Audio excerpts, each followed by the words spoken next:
He's guilty. Should have known that. Should have known that. Hope he learned his lesson. Hope he finds God and do better.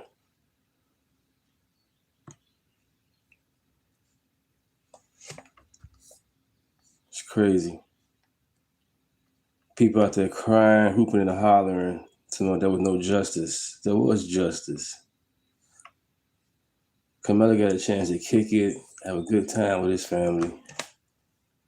And Austin Metcalf can't. He's gone. This last few days at that track meet, while Carmelo got a chance to still kick it after the track meet. Twin brother upset, everybody upset, pissed off. And y'all tomorrow's Mrs. Race. No, it's called keep your hands to yourself and don't bring a knife to a track meet. Don't bring a knife to a situation like that, especially at school. You know this already. That's why the kids like, we didn't expect him to get stabbed. This is a suburb. We got a little money. We don't believe in crime.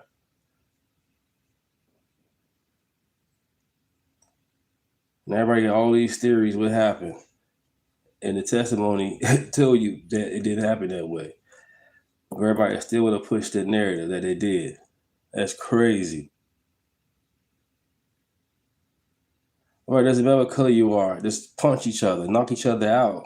You ain't got to stab nobody. Shit's stupid as hell.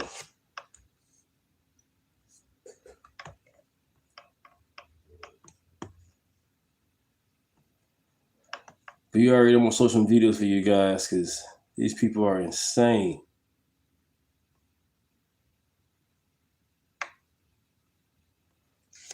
Start talking past each other. Then somebody decided to answer that concern directly. Now,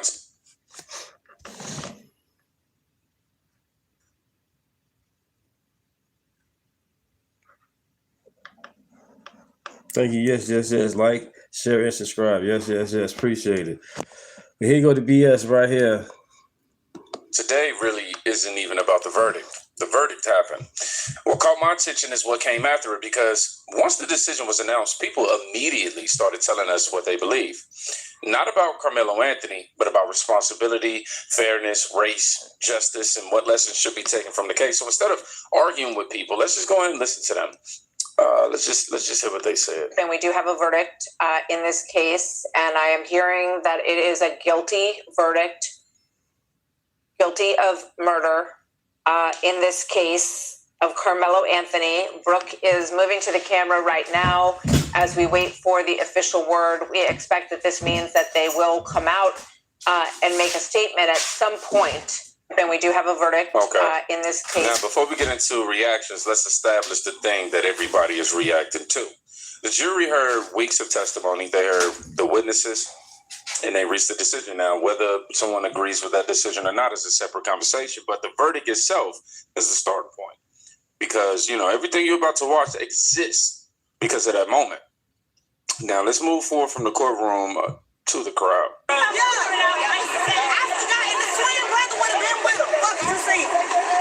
should have both been arrested. They should have been days. The bird, my friend broke. My wife should have been days. You ask me?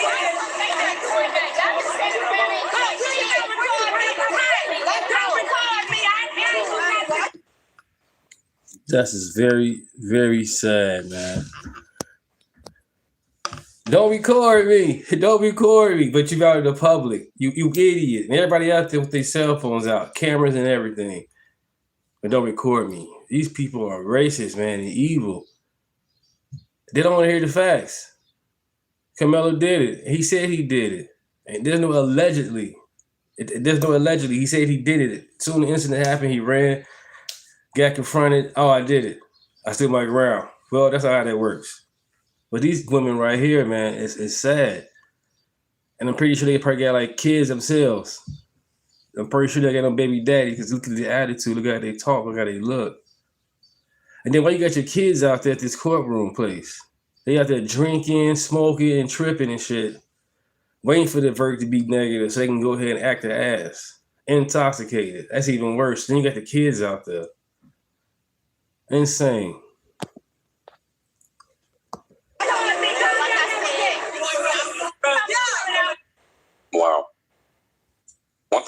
noticed about emotional moments is that they reveal priorities. Most people hear about a tragedy and immediately think about how to prevent another one. Some people hear about a tragedy and immediately start deciding who deserves sympathy and who doesn't. That's just a dangerous conversation. If Kamado feared for his life, he shouldn't have went to that tent with a weapon on him. And if he feared for his life, they told him 15 times to leave, and he didn't listen. He didn't leave. He told him, "No, I don't want to leave."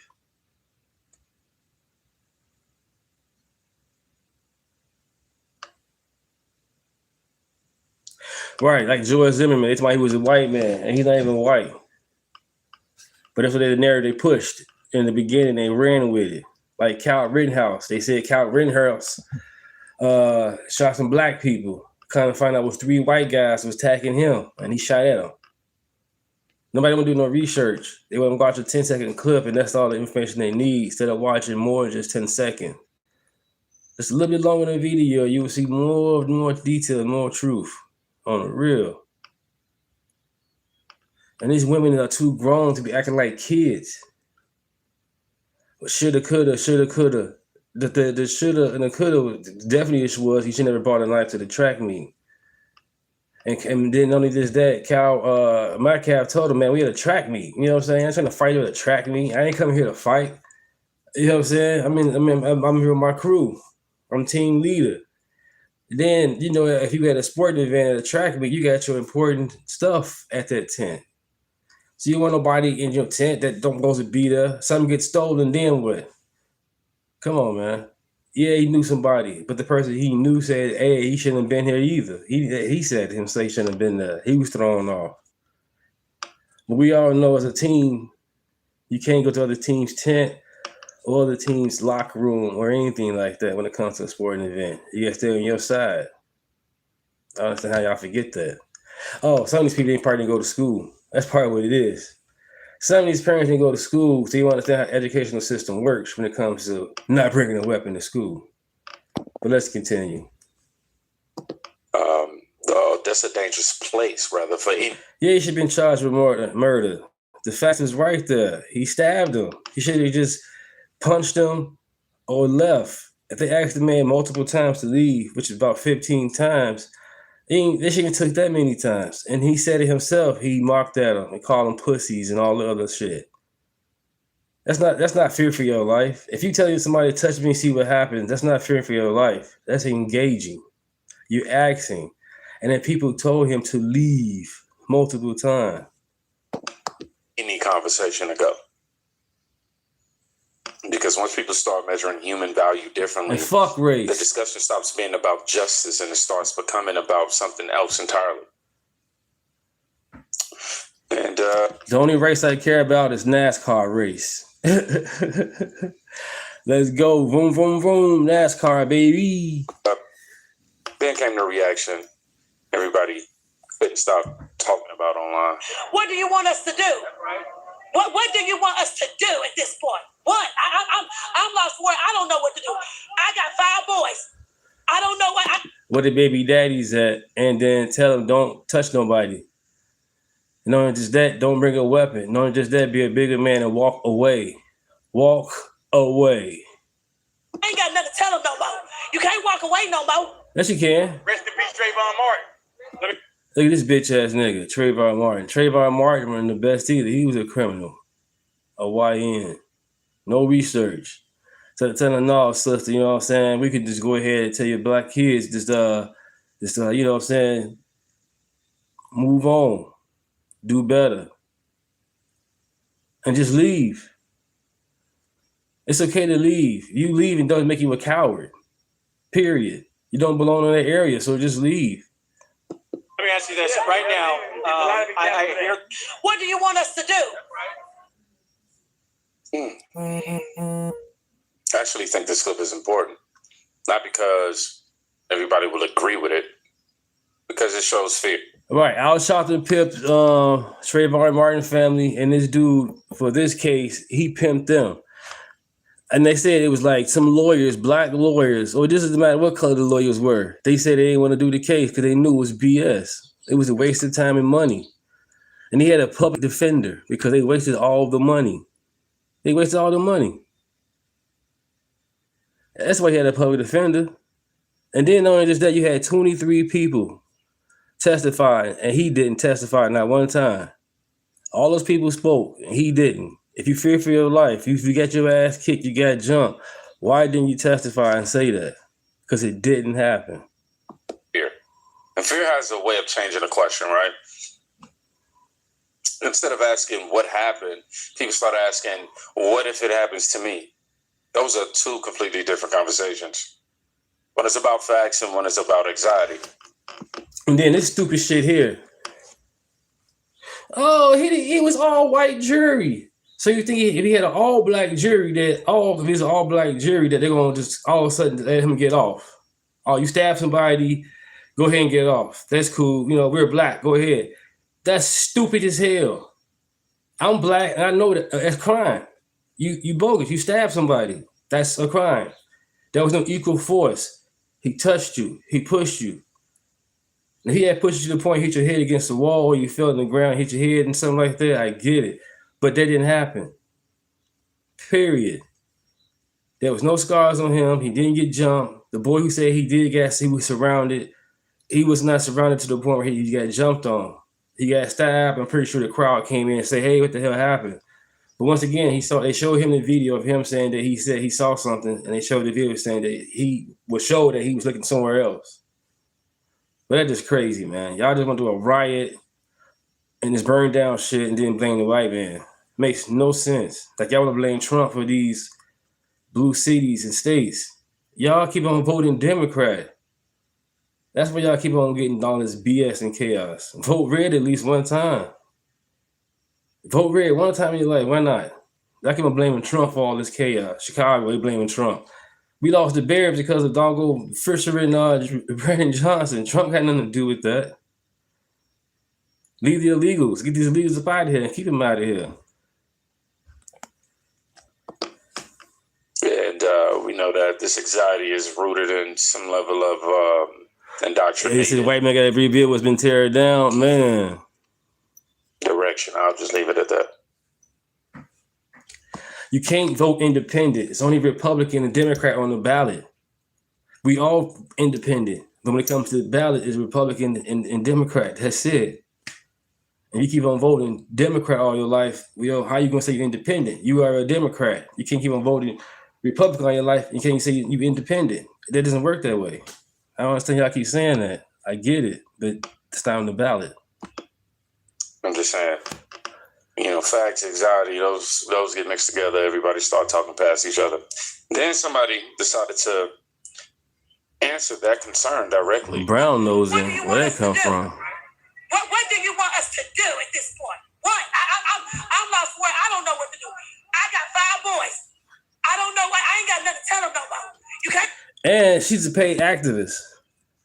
She's a paid activist. The guy who claimed he saw the video, he's a pedophile. Do your research. But she's a paid activist. She was just out there, just the other video with her drinking her cup and her lighter, ready to hit her squares and get her drink on. Nothing wrong with that. She's a grown woman, but other than that, she getting intoxicated to act a fool just like this. Period. Ain't walk away no more. Rest in peace, Trayvon Martin. Let me ask you this right now. Well, for starters, it's very simple. Don't bring a knife to a track meet. It's crazy because she's out here acting like her boys are in danger because a black man or child, whatever, about to be 18, was found guilty for stabbing a white kid through the heart and killing him. So he was found guilty on murder for stabbing Austin Metcalf through the heart and killing him at a track meet with a knife he was not supposed to have at that track meet. He's acting like, what is she supposed to do about her boys? Ma'am, the biggest threat to your boys is not white people. It's another black man, a black child, a YN. It's other black boys, other black men. Around 9 out of 10 times, a black man is murdered. He's murdered at the hands of another black person. Our criminal justice system is not out here targeting black people. She's overreacting to a situation that she does not need to be reacting to in this way. And it makes her look goofy, uneducated, ignorant, and stupid. It's annoyingly painful to watch. Especially as an athlete, high school, college, you don't bring knives to sporting events. Yeah, can young men get physical? Yes. I was an athlete, been there, done that, but we were never bringing knives around. Even teams I could not stand, I never dreamed about bringing a knife. I guess Black parents need to teach their children about things like this because, yeah, you bring a knife to defend yourself, but now you're possibly going to jail for the rest of your life. He was not about to be beaten to death at that track meet, and there's no need for him to have a knife. But rather than acknowledging the uncomfortable truths and realities of the situation, we just want to claim and play victim. And what am I going to tell my boys now? Tell your boys to not bring knives to track meets. Tell your boys to hang around with good people, make good decisions. Don't sell drugs. Don't do drugs. Don't hang out with gangbangers. For them to go become a productive member of society who consistently brings value. There are a lot of things that she could be telling her boys. Again, it's just wild to me. I know the reactions. Over the next couple of days, the reactions that are going to be coming out from Black Americans about this are going to be stupid. And it's going to show that our focus is in the wrong areas. So you'll probably see me making more videos on this topic because there's likely going to be a litany of videos coming out, like I said, over the next week. So anyway, guys, that's all I've got for now. Don't forget I have a free email newsletter. I send that out every morning around 7 a.m. Central.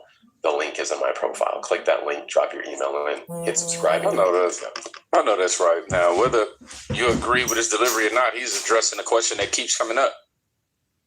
What lesson should people take away from this? That's why this case keeps getting debated. Not because people disagree on what happened, because they disagree on what it means. And if you thought things calmed down after that, not even close. It showed very clearly that a Black boy was allowed, not one Black soul on a jury. An all white jury convicted him in 2 to 3 hours. We know that they did not prove their case. They are currently sentencing Carmelo Anthony, but we know that the Next Generation Action Network put the first $10,000 towards an appellate attorney. And we will fight Collin County like hell. I respected this process. I allowed and called for peace in this process. But Black America should be very... Yo, Jesus is the way. Jesus is the way. Black halfway, okay? But I look black. Ladies and gentlemen, I'm trying, okay? I'm trying to fucking help the Black community out somehow. But when we see shit like this, right? This is not helping us, okay? When I fucking lash out here, and you guys call me an Uncle Tom, right? And we have a fucking clash of protesters out here, and we got Brother Johnson here fucking, I don't know what he's doing, crumping in fucking Mr. Johnson's fucking face like this. What do you want me to say? How do you want me to react? How am I supposed to defend us, okay? I'm half Black, halfway, okay? But I look Black. I present as Black because there's a lot of brothers who are full Black that look light skin, okay? This is a perfect representation of me all the time. Half of me wanting to fucking crash out and fucking crump or whatever this is, and then the other half of me just fucking standing there stoically trying to smack motherfuckers down with logic and reason, okay? I don't know what you want. We got to do better than this, though. Come on. This is such a bad vision. Ladies and gentlemen. Upset about what went on today. Now, before all of the internet lawyers and before all of the interpretation of the situation, I'm only an advocacy leader. I'm not an attorney. I can only help families. Welcome to the chat. Welcome to the chat. Name is Deontay. As you guys can see, Black fatigue is real, on the real. These people out here chimping and chimping out. Do better as parents. Don't bring no weapons to school. That's the school rule. That's all across the fucking school board. You can't bring no weapons to school. To no sporting events. You can't bring no weapons to a sporting events. I don't give a fuck how you want to put it. How is the criminal the victim? He stabbed. He's the victim. How? How does that work? It's not even about color. Period. It's not about color. He was wrong. And he said he did it. He was not coerced to say this and say that. He said, I did it. And he should have took the stand, but he didn't. 23 people testified and he didn't. Come on, man. Stop about everything about race, white supremacy, the white man. The white man's better than me. What the fuck is wrong with y'all? We are all equal. We all bleed red. What the fuck, man? This shit's stupid as hell. We need to come together. This is a moment right here to come together. Anthony Metcalf's father said he accepts and he forgives them. He forgives Carmelo Anthony family. He forgives them. Forgiveness. What happened about forgiveness? Nobody's talking about that. And the father said, hey, I forgive the man. Amazing. The father said, I forgive him. Navigate these processes when they find themselves in this. Okay, y'all keep on saying what was the situation. Okay, what was a reverse? Austin stabbed Carmelo. Okay, what was the Asian stabbed him? Who was the Mexican that stabbed him? It doesn't matter. It should have never happened. It shouldn't have been at that fucking tent. In Kyle Rittenhouse, it was 3 white men attacking Kyle Rittenhouse. 3 white men attacking him, trying to take his gun as he running from them. He's running away from them. They're chasing him. Just watch the fucking video. It's out there. Hell yeah, I'm defending myself. They trying to take my gun. And the guys that did try to take his gun, they was felons. So they had a gun and trying to take his gun. You are a felon. You cannot have a gun on you. You cannot have nothing like that on you, period. Do y'all research. Like, share, and subscribe. Name is Deontay. Deontay Rat and Rave Podcast Show. Let's get it. This type of situation. I can only allow lawyers to be what they are. Lawyers.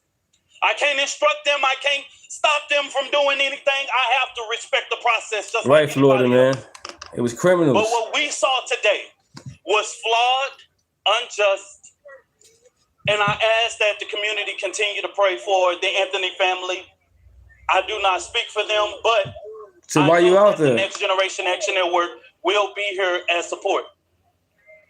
My heart hurts right now because an ignorance of the law was done here today.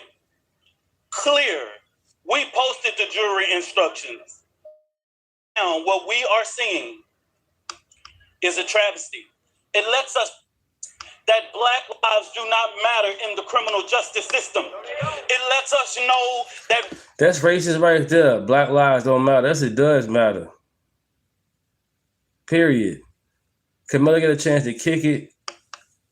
Had a good summer. Had a good time. Be with his family. Barbecues. Eat. Take pictures. Smile.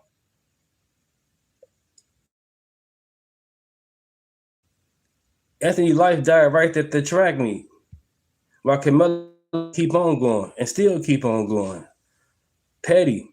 We are not going to be afforded the same laws as anybody else. And I give a damn about nobody that feels like I'm playing the race card here. For 400 years, our people have been at the liberty and have had to suffer at the liberty of these laws.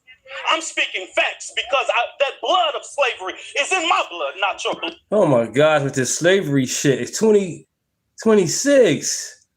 I ain't never experienced slavery. He has never experienced slavery. None of us have experienced slavery. Of generation. What the hell is he talking about? And it's not for you to look at me and say, I'm playing the race card. I'm just a black man living in America. The fact supports that. He's a motherfucking 13 times criminal. Dude, stop committing crime and your life will be better. But you want to be a hustler, a race hustler. Con man. You say I'm upset? Hell yeah, I'm upset. You should have took your money. You should have took your money and got him a better lawyer. You should have got him a better lawyer. But you kept that money. You bogus as hell. That boy had a public defender. That shit bogus as hell. I respected this process. Good morning, good morning. But we're going to fight like hell to make sure that Collin County know that Carmelo Anthony is not going. Good morning, good morning. It's over with. Black fatigue, it's over with. Ain't nobody finna donate no money to y'all guys. He's guilty, period. And if he do get parole after 20 years, I'm pretty sure the twin brother will be like, keep his ass in there. Yeah, forgive him. Doesn't mean he got to get out. They're going to keep him in there. When he gets his first parole, I'm pretty sure they're like, nope, keep him in there. I don't blame him. Going to go away. I want to thank all of the people who traveled across this country to all of... Yeah, do the research, y'all. He had a public defender, man. He could have had a better lawyer. But either way, it doesn't matter what kind of lawyer he had. He already told the cops that he did it. It was already in the statement that he did it. That's it. Then all it do is now it took the witnesses to collaborate how it went down. Simple shit. If he didn't say nothing to the cops and just wait till he got to his lawyer and said, yeah, I did do it, I stabbed him. Cool. But soon as the incident happened, he told him what happened. That's with any case. If y'all been in jail, had not been in jail, if you got a lawyer, don't have a lawyer. When it comes to the crime, don't say nothing until you get your lawyer. Public defender or high-priced lawyer. Don't say nothing until you get to your lawyer. Simple shit. That didn't happen. And then, not only that, when it comes down to the all-white jury and all that, both prosecutions, they both agreed on these people. So it ain't like all of a sudden they just threw these white people up there. They both all agreed on having these juries up there. Ain't like they just threw them up there. Oh, here, just throw these people up here. No, they agreed to have them. And then when it's black people, they already said, oh, I can't convict him because he's black. So obviously they're not going to have a black jury then. You already going to come out there with some BS. Instead of coming with facts, you come with feelings. And that's not how that works. The media's community supporters and people who have taken Carmelo Anthony as their own baby. I salute you. I thank you. And we got work to do. But they had lawyers for the case. They didn't want to take the case because they knew it was bullshit. It wasn't just all of a sudden the people they got, that was it. It was other selection of lawyers to take this case, and they didn't want to take it. It was bullshit. But he told them to take this case and make it be a race case because he knew it would be money involved. Simple shit. Thank you and God bless. All right, Connell. So you heard that. Just representing, at least speaking for the Anthony family, Connell. Okay, so here's what stood out to me. Notice how quickly the conversation. Right, gotta pray, y'all. Catwalk, gotta pray. Itself.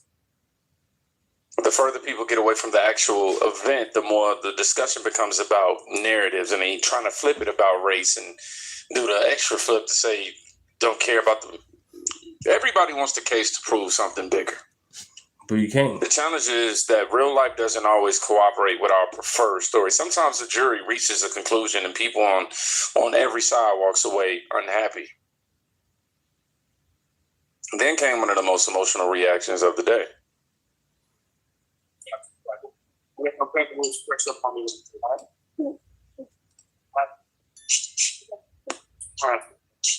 I'm okay. I just got worked up. I'm all right.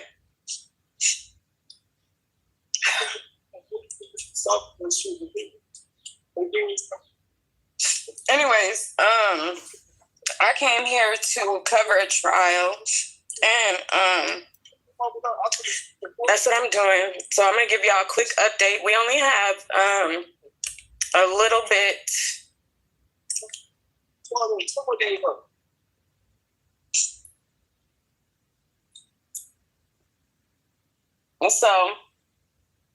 So far there has been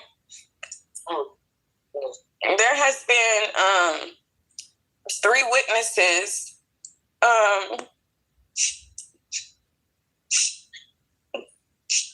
The first one. I'm sorry, y'all. Get it out. I'm surrounded by Black Panthers right now, so they're protecting me. Oh shit, Wakanda.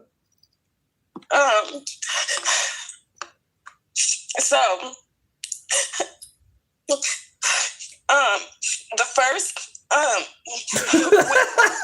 witness was. Hey, y'all sure y'all want a woman president? No disrespect to the ladies in the chat, but y'all serious, man? Y'all want a woman president? Look at this trash right here. None against the women, but hey, come on, man. Really?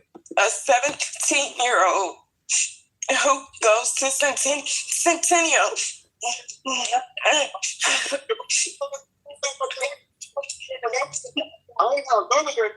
I'm sorry. I'm gonna come back. Damn! Man, nobody's sad about a life lost. Right. It's all about Cabello, the criminal. How was the criminal celebrated? Anthony MAGA was the team lead. He's protecting his tent. He told an intruder to leave, and he gets stabbed. That's crazy. He told an intruder to leave, and he gets stabbed. Wow. It's sad that a black man didn't win. That's it. No matter he didn't win because of his choices, by the way, but no matter where people stand on this case, moments like this remind people that the verdict don't end stories.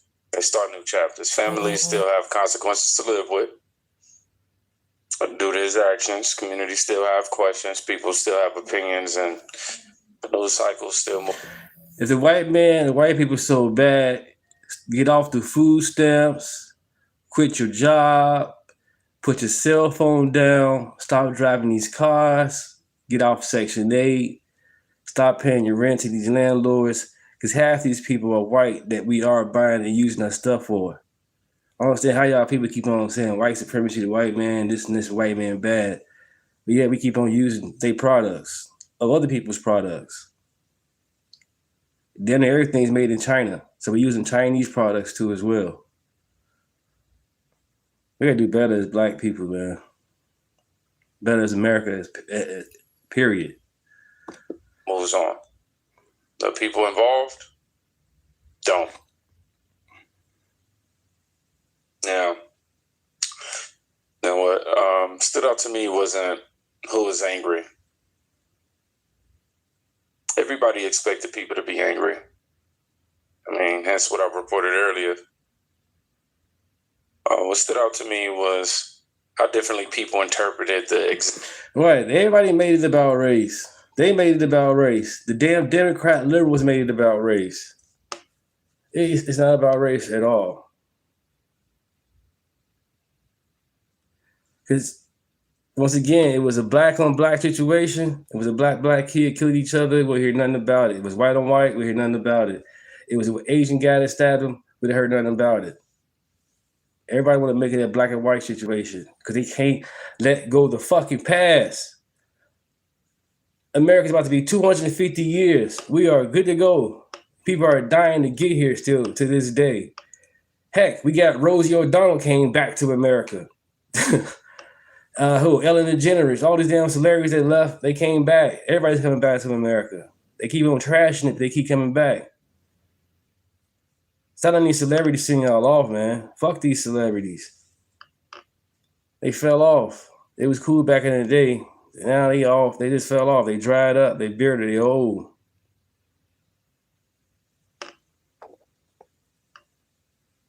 exact same event. One verdict, multiple reactions, completely different conclusions. That's the part worth paying attention to. Not because it tells us who won, but because it tells us how people think. So we're going to use another word that we've used before. I meant the word perspective, if you made it to the end of this video.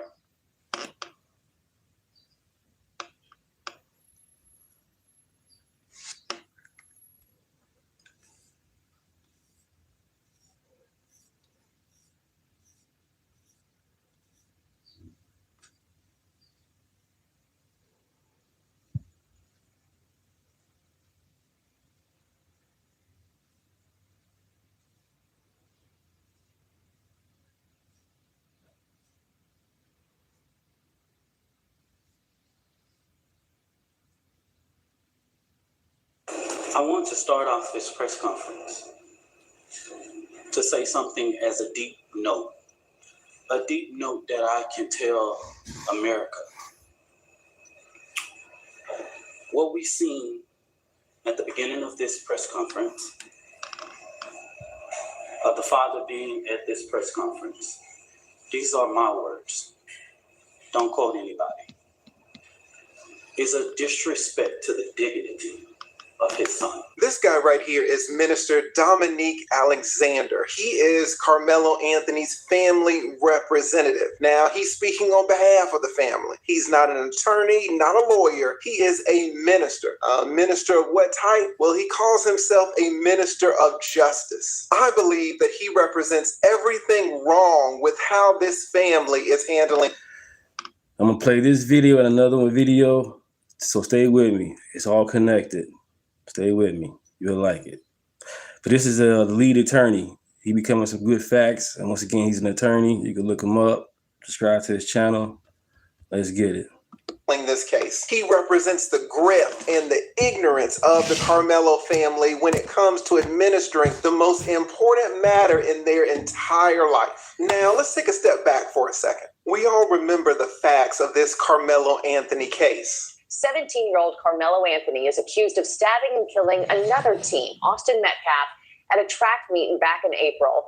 Now, Anthony claims it was self-defense. It's certainly not self-defense, but we'll talk about that in a second. After this guy Carmelo stabbed Austin Metcalf in the chest, his family set up this GoFundMe type of account to help with his legal expenses. You can see right here that the campaign was created by the Anthony family, and it has raised $541,000, so $500,000. And their goal is to raise $1.4 million in total. Now, the Carmelo family has come under heavy fire for not only setting up this GoFundMe type of account, but then allegedly misspending the money on a luxury apartment and on a car. Then on top of that, they've come under even more scrutiny for raising the goal amount from $500,000 to $1.4 million. Everybody is asking, where is the money going? You would think that the money would be going to Carmelo's legal defense, right? That's why all the black Democrats come out in support of Carmelo. They rush to defend him, donating to his cause. But if he has amassed over $500,000 for his legal defense, why is a 39338? You say what? Yeah, get him out of here. Minister of Justice speaking on the family's behalf? Where is this attorney who just got $500,000? Why is he not speaking at all? Let me tell you, if a client gave me $500,000, you would see me and only me, and you would never hear this Minister Dominique ever. This man is incompetent when it comes to handling a murder case. He lacks the knowledge, the experience, and the wisdom to properly guide this case on the right path. What up, man? This is making me question Ryan, what how up, you much guys? money if any, was actually given to an attorney and how much was given to Minister Dominique. Now, let's talk about the family's ignorance for a second. You could excuse them for appointing or paying this man to speak for them. It's a gross mistake, but they've never been in a situation as grave as this before. So, okay, they're not going to handle it perfectly. The problem is that this family, by choosing Minister Dominique to speak for them instead of an attorney, has missed the biggest chance to save Carmelo. And I'll explain that in a second. But let's ask ourselves, who is this Minister Dominique? To represent the family, he has to be a stand-up guy. He's a minister. He has to be righteous, correct? Look at this. Dominique Alexander telling me by phone today he had a dispute with the mother of his children. He said he didn't hit or hurt anyone. However, for whatever reason, that woman ended up in the hospital's ER here. Damn! Oh, my God. That is a sense of betrayal to me. Alinka Green stood with Dominique Alexander just 2 days ago, calling for the arrests of those who attacked and beat a transgender woman in South Oak Cliff. She received a call this morning, learning of a police investigation into alleged domestic abuse involving Alexander and the mother of his children. From what I understood, it was very violent to the point to where she had to go to the hospital. You can't claim to fight evil and then stand aside when someone that you're friends with commits such an injustice. Activist Jeff Hood, the same man who led with Alexander the Dallas protest against police brutality on July 7, 2016, when 5 police officers were shot, He said he saw injuries on the body of Alexander's girlfriend on yesterday. Oh my God. Subscribe. Steve, it wasn't 2 weeks ago that we were out in the streets in Deep Ellum protesting, marching, screaming, shouting against violence against women. And here we are today seeing one of the chief leaders of that protest having committed a despicable act of violence against his partner. There he is right there. This man who is representing this family sent his girlfriend to the hospital, allegedly. Alexander, by phone this afternoon, denied any physical attack against the woman. He called it a family dispute. A family dispute. Let me get this straight. The family whose son stabbed a young man. Hey, so 42. It's not about my subscribers. If you came to my channel, you will understand what's going on. I'm glad you're in the chat. My name is Deontay. Stop assuming when you know what you don't know. Welcome to the chat.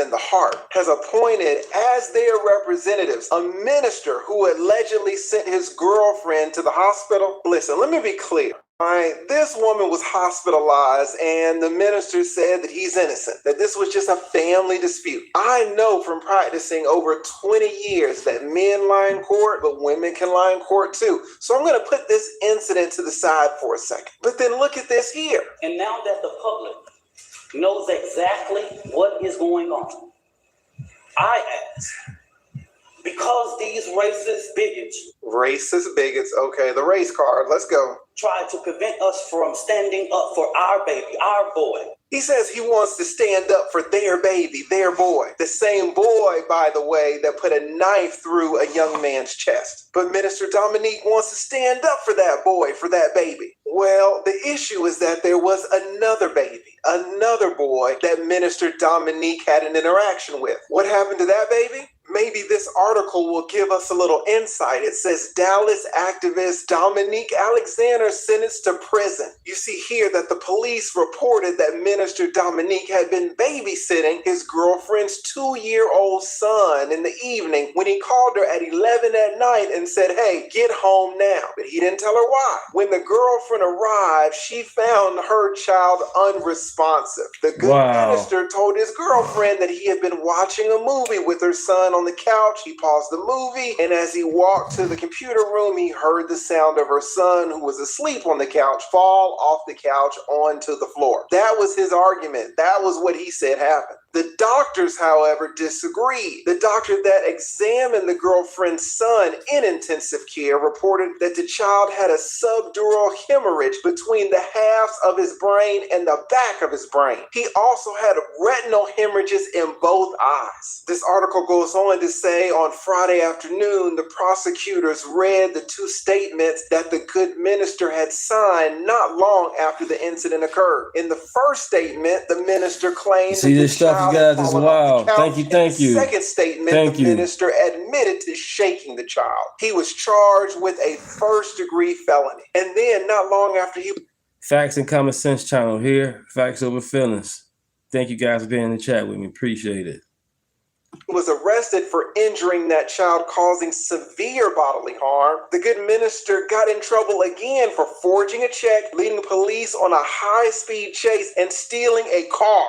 You are telling me that the Carmelo family appointed to represent them a minister who is a convicted felon, a minister who apparently sent his girlfriend to the hospital, then sent another girlfriend's 2-year-old son to the ICU with hemorrhages between the halves of his brain? This joker sent a baby to the hospital with brain damage. And this is the minister that the family wants to speak on behalf of Carmelo. Now, let's pause from this Carmelo case for a second to have a quick word from our sponsor, American Financing. We're all feeling it. Costs are rising on everything: gas, groceries, home repairs. And if you're a homeowner, time you'll spend in prison. Carmelo's going to have the option to choose whether he wants the judge or a jury to sentence him. And in most cases out there in Texas, a jury is selected for that duty. Now, we know what a jury is supposed to be: a group of your peers. It's people selected from your community. If your community thinks you're trash and they hate you, they can lock you up for decades. But if that same jury, those same community members feel like you got a raw deal or that you deserve mercy, they can go easy on you. As an example, a man was recently sentenced when he shot his wife on camera at basically point blank range. She was unarmed. She didn't have any weapon. She was filming him with her phone. He killed her dead in the driveway. Don't you know that an all-female jury gave him only 10 years for the killing? And on top of that, after the first 5 years, he's ineligible for parole. The woman was unarmed and she's dead. Only 10 years and he might only serve 5. What is that? That's flexibility. That's discretion that's built into the legal system. Now, did Carmelo also kill someone at point blank range who was unarmed? Yes, he did. And did Carmelo in this case have that opportunity to use this flexibility, to use this discretion? Absolutely. And what happened? The good minister threw it all away. We know that young Austin Metcalf was killed by Carmelo. And Austin's father, Jeff Metcalf, has been very vocal about this case. He says that even though he is in so much pain, he has forgiven Carmelo. He sees the utter and complete tragedy in this situation. So at Carmelo's press conference, guess who shows up? Jeff Metcalf, the father. He shows up to pray with the family. And what does the family do? What does the good minister Dominique do? What do they do when this grieving father shows up to pray with him? They kick him out. But before the press conference began, Y'all hear that shit? You hear that, chat? A white man forgiving a black man for the BS. Forgiveness. Number one, forgiveness. Not one time these people even say they forgive. Victims. Victim, victim, victim, victim, victim. Come on, man. and Austin Metcalf's dad, Jeff, God bless. he was God bless. escorted Thank out you. by police. Mr. Metcalf has said God bless. that Thank he you. came Thank there you. to pray with the family, but you had had him removed. Like so many other families. Why? We wanted to give our children. I don't know anything about Mr. Metcalf coming to pray about the family. He never expressed that to any of the staff. You didn't give him a chance. Father being at this press conference, is it disrespect to the dignity of his son that was disrespectful? Just shows you all the character. He was not invited. Imagine invoking the name of this man's late son and saying that it was disrespectful to the son's memory. That's what this minister has just said. He's not invited. You say it was a disrespect to the dignity of his son. Do you want to clarify that? You know, at that time, I'm not above reproach or whatever. He's not above reapproach or whatever. But you, what the heck? You know, it was high emotions at that time. The good minister says that it was high emotions at that time. And these high emotions caused him to outrageously disrespect this grieving father. Do you know who's good at handling high emotions in legal situations? Attorneys. But who does this family have speaking for them? Good old Minister Dominique. Let me just ask you, how beautiful would it have been in this press conference to have the two families praying together, crying together, seeking reconciliation together, healing together? It would have made national headlines. The potential jurors in the community. I just said that they just hugged each other, came together. Carmelo would have got off. He probably did some, he would have did some time, but not that much. All they do is come together right then and there, change the world right there, heal the world right there. But you push division. He pushed division instead of just going ahead and accept healing. Community definitely would have seen that. The prosecutors would have seen that. The judge assigned to this case would have seen it. With these two families praying together and healing together, what jury is going to throw the book at Carmelo after that? When the victim's own father said that he has forgiven Carmelo and nothing will bring his boy back, how can the jury? You could have faked it till you make it. You could have faked that you had like the father and fake prayed and got Carmelo off. But your blackness, your ignorance, tribal, stuck in the fucking past. Now he's done. Carmelo not getting out. I pray that he finds God. And that's crazy. You got to find God in jail. Read the Bible in jail. He could have read the Bible out free. Stay out of trouble. Now he got to go to jail, read the Bible, and find God. But that's how life is. I wish it never had to happen that way. Wish the parents had done better with him. So I'm trying to make him the victim. That's the problem. And he got men in his life, but the men in his life are fucking betas. They betas. So they say, hey, man, you're accountable for this. You was wrong. Man up to your shit. No, they got the man out there crying. Victim. You're wrong. Wrong goes wrong, period. I'm not here to be on YouTube to get clout or subscribers. I'm here to tell you the truth and show you the truth. And I thank you guys for subscribing to my channel. I don't know everything. I'm right here with you guys, listening and learning and praying. I'm a father of 4 boys. Been married twice. This marriage I got, I thank God for. It's better, it's understandable. But tragedy, good things come out of it. This could have been a situation where they could have pushed everybody together instead of trying to push with this doggone summer of love, peaceful protest BS. Crazy. Lock him up and throw away the key forever. Believe me when I tell you that Minister Dominique just threw away a golden opportunity to cut years, maybe even decades off of Carmelo's sentence. There is no way to get that opportunity back. The handling of this case has just been an absolute disaster. Guys, what do you think? If you were the judge or the jury in this case, how many years would you give Carmelo? Hello, I got another one for you guys. Give me a second.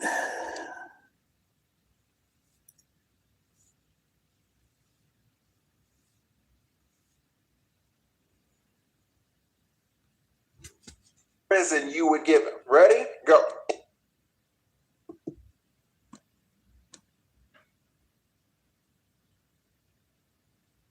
Many of you were surprised at a point that I made in my last video on how Carmelo Anthony's family has actually costed Carmelo extra years in prison. So many extra years. You wanted me to expound on that further because you had not heard anyone make that point. Well, that's why I'm here. I'm giving you the perspective not of a YouTuber reacting to news, but of an attorney who's practiced for more than 20 years. Yeah, Mortal, you a disgrace, man. I love my hat. I'm an American. I'm gonna wear my hat as much as I can. I'll buy it when it get worn out and buy another one. I'm a patriot. I've been overseas. Overseas can do better too, and pray for overseas, but I'm an American, baby. This is behind the scenes info, so let's get to it. Now, let me explain on how Carmelo's mother basically sentenced her own son Carmelo you gotta to be an a troll. extra 10 You open to the chat. You gotta be a troll. years in prison, and what she can do about it now to try to fix it. I explained in my last video that Carmelo's mother apparently hired a family spokesperson, one Dominique Alexander. This Dominique calls himself a minister of justice, whatever that is. Dominique is a... You are not black. What color am I then? I'm 43 years old. What color can I be? My mother and father is black. Come on, anymore. We can be a troll, man. I don't want to kick you off this chat, man. I want to keep you in the chat. Everybody is welcome. You can be a bot and an asshole. You can go. The other channels you can go mess around with. We growing over here. All right, bye. Convicted felon. He's alleged to have beaten his girlfriend. Then he got a new girlfriend. And when that girlfriend left out of the apartment, the good minister grabbed that woman's 2-year-old and shook him until that baby got brain damage. The good minister pled guilty in that case to felony charges and was in prison. Now, this is the man that Carmelo's mom chose to speak on Carmelo and the family's behalf. The good baby-shaking minister. The minister did exactly what you would expect a convicted felon to do when handling Carmelo's case. He absolutely destroyed it. How? He ostracized the most important person in Carmelo's case. Now, who is that? Is that the judge? No. Is that the prosecutor? No. The most important person alive in Carmelo's case is actually Jeff Metcalf, the father of the young man that Carmelo Anthony killed, Austin Metcalf. The father, Jeff Metcalf, is the linchpin to Carmelo's entire future. Let me tell you that in a murder case where the victim is gone, the case lives on through the victim's next of kin. When a parent has to bury his child, everyone looks to that parent to gauge how to react. Judges consciously and subconsciously look at the parent's facial expression when they're testifying on the witness stand. Prosecutors run all their plea offers through the parents. Reporters knock on the parents' doors for statements, and they aim their cameras at the parents when the verdicts drop. And the jurors, oh my goodness, the jurors hang on every word of the parents. Notice every little movement, every gesture. In this case, Jeff Metcalf, the father, is not just a spectator in the case. He's the conscience of the entire community. If you win Jeff, you win all the sympathy. But if you alienate him,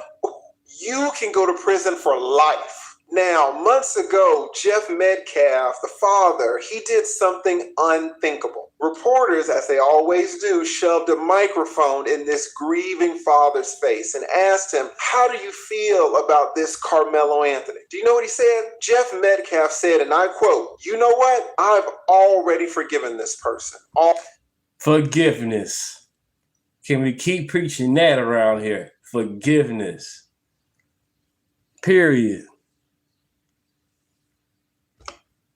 Already. Now, that is amazing. It's amazing that Jeff would have the strength to do that, because I would be incapable of that. The maturity, the wisdom, the strength, I just would not have it. Now, that baby shaking minister is not going to know this, but when a father makes a statement like that, a statement of forgiveness, the entire Carmelo team has to drop everything. This is a once-in-a-lifetime opportunity. Your entire legal strategy has to change. I can tell you as an attorney that you call an emergency meeting with all the lawyers, all the family, maybe PR consultants if the family has means for that. You bring everyone together to get them on the same page and let them know that this case will revolve around one person, Jeff Metcalf, the father. So when Carmelo's mother heard what Jeff said about her son, what do you think that this lady did? She handed the microphone at a press conference to the baby shaking minister of justice. And at that press conference where Jeff Metcalf showed up to pray with the family, the baby shaking minister called the police and had Jeff kicked out.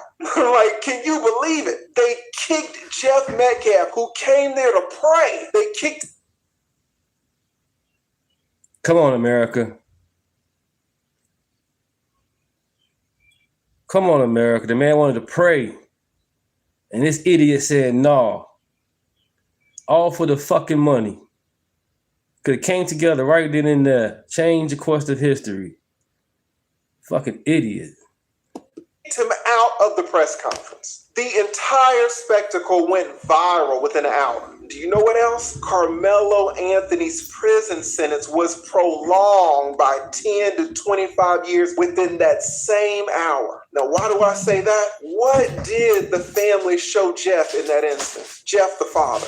They showed Jeff that there was no remorse. No compassion, no remorse. So yeah, let him go ahead and hang. What you expect to happen? They showed Jeff that there would be no mutual prayers, there would be no reconciliation. Showed that man nothing but hostility and aggression. The same hostility, the same aggression maybe that was at that track meet that fateful afternoon, that was under that tent. Some of you are not going to appreciate how important this father is. You just don't know how these criminal sentences work. I see your comments on YouTube and Twitter. You think, oh, this person killed that person, so put the killer in prison and throw away the key. Put him there for life. That's what you guys say. You have no idea. I will tell you that people kill people all the time, and the sentences range from insanity on the low end to insanity on the high end. Now, who controls where the sentence is going to fall? At the end of the day, it is the sentiment of the community that will decide. And in this case, Jeff Metcalf is at the center of that entire community. Now, let's do this. Let's suppose it is your first day of law school, and I am your criminal law professor. I am going to tell you some quick facts, and you tell me the sentence that you would give in this scenario if you were the jury, if you were the judge.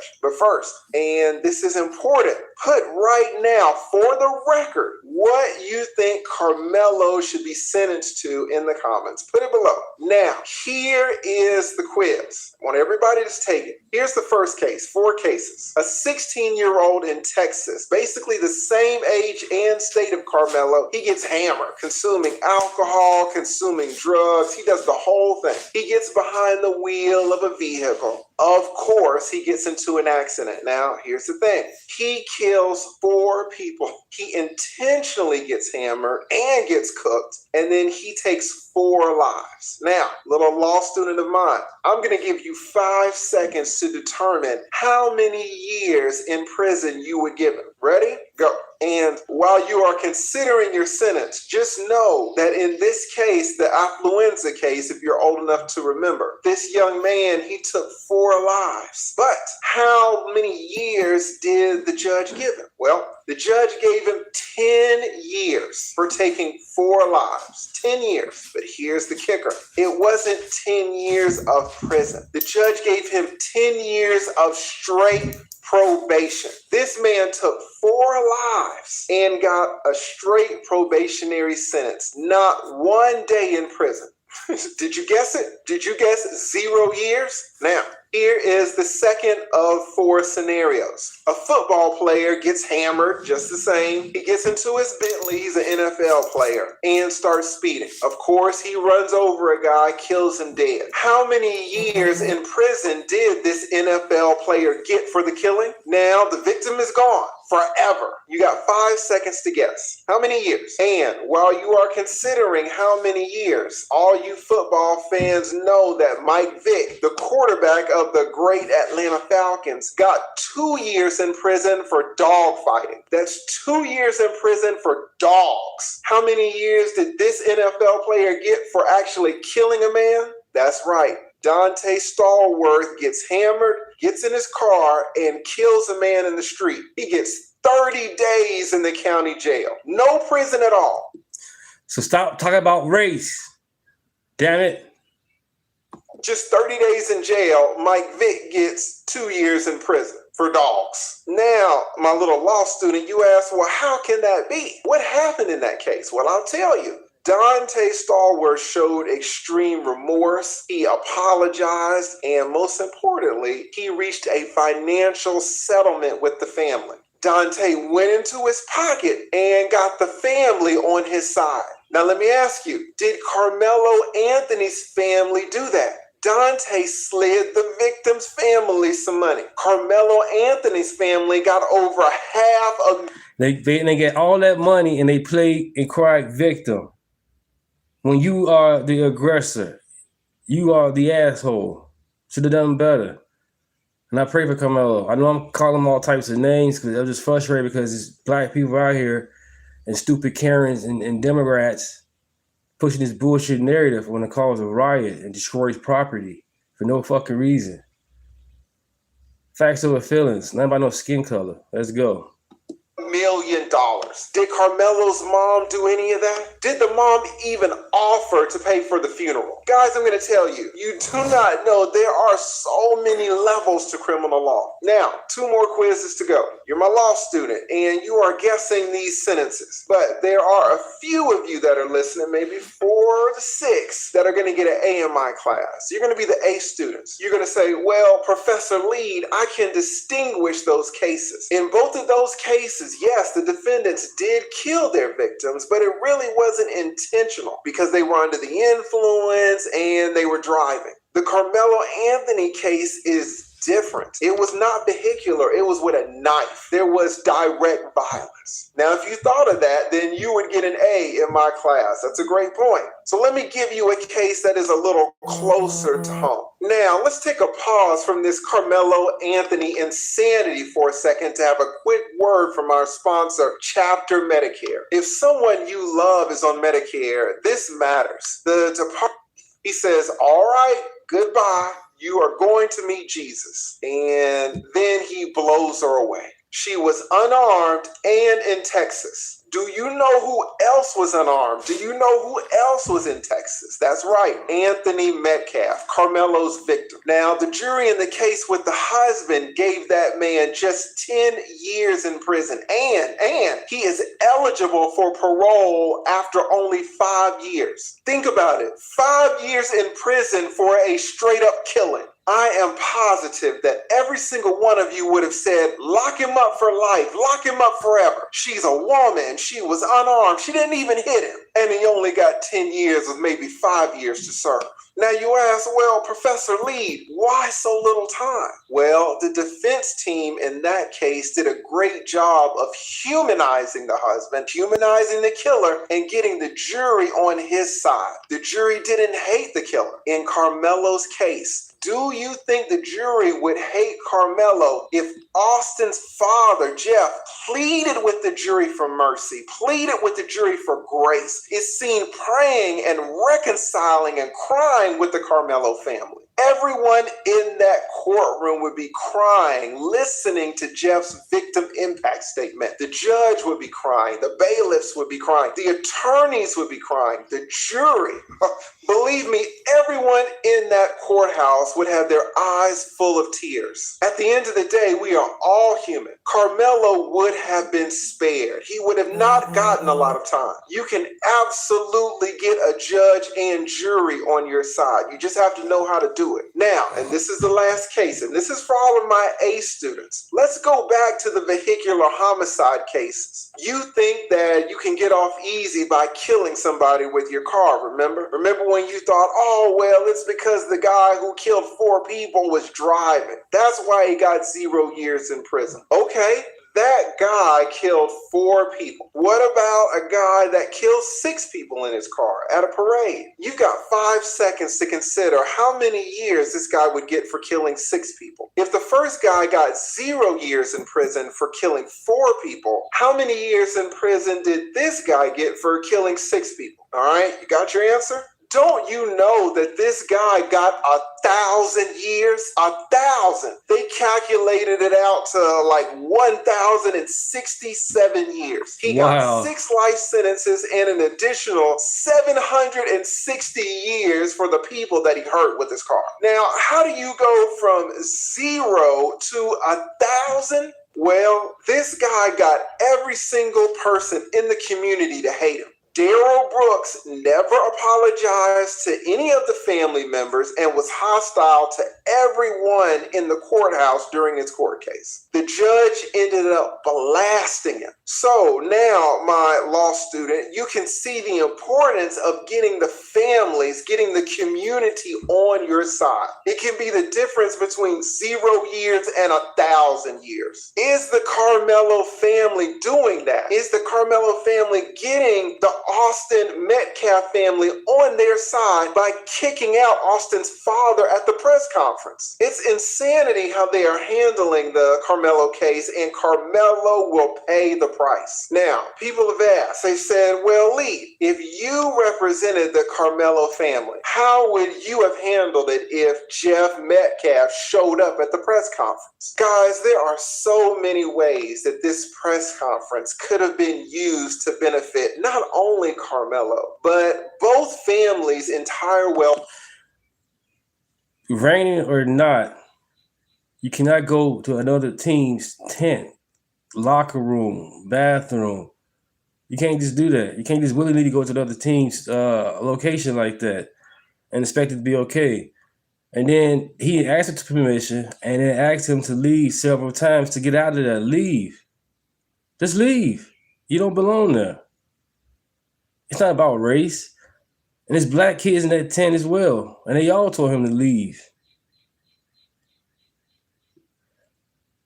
Well-being. I would have already talked to Carmelo's family about how important Jeff is to the entire case. Hopefully, the Carmelo family would have already communicated with Jeff numerous times, expressing remorse, expressing sorrow, offering apologies for the incident. And if Jeff shows up at that press conference, guess what? We are not having a Carmelo press conference anymore. We are having a joint press conference. And guess what else? Jeff Metcalf gets the microphone first. He gets the spotlight. We stand behind him while he talks. He gets the first words and he can talk for as long as he wants. Now, a few of you might say, well, what happens if he goes off the rails? What happens if he starts saying bad things about Carmelo? Well, good. Let him say it. He's not saying anything that we all haven't felt. And you know what we do? We stand there behind him and we take it. We take our loss with grace and patience and understanding. This man just lost a son. We are taking all of his heat. We know that the jury is going to see that too. The jury is going to be watching our demeanor while this man is up there blazing us. And after he's finished, we get on the microphone. What do? We express our understanding of his words. We express how justified he is in feeling everything that he feels. All parents can understand where this man is coming from. We thank him for his strength to join us. We tell everyone that we welcome this and all future opportunities to listen to Jeff. We express remorse at the circumstances again, and we apologize for the circumstances again. And you know what we do then? We shut up. We end the press conference right there. We don't go on to put the blame on racist white people. We don't go on to keep claiming self-defense. We don't need to argue all these people that's claiming white supremacies and white man bad, they married to him. Don Lemon married to a white man. They're gay. Ian Lamar, husband, he's white. Kamala Harris, white.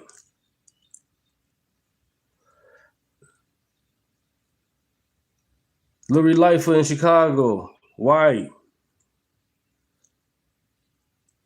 And keep on going. These people are married to the white people, men and women, but they keep on talking about white supremacy and the white man bad.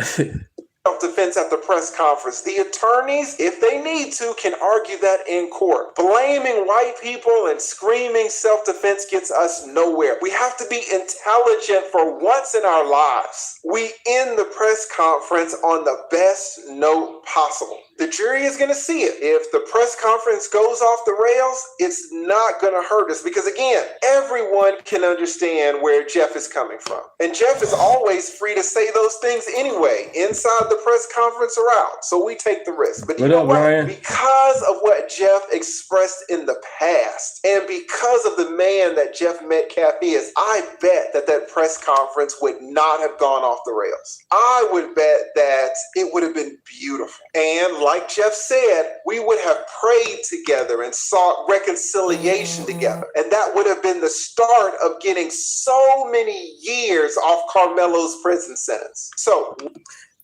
they keep on saying the Metcalf boys are white supremacists, racist. Nobody racist want to pray with you or forgive you. Racist is hate. And Jeff Metcalf was not showing hate, and I don't believe he has hate, especially when to pray. That's not hate. That's God. And that's what we all need. We need God. Let God continue to stay in control of our lives. And if he isn't, make sure he does. Jesus is the only way.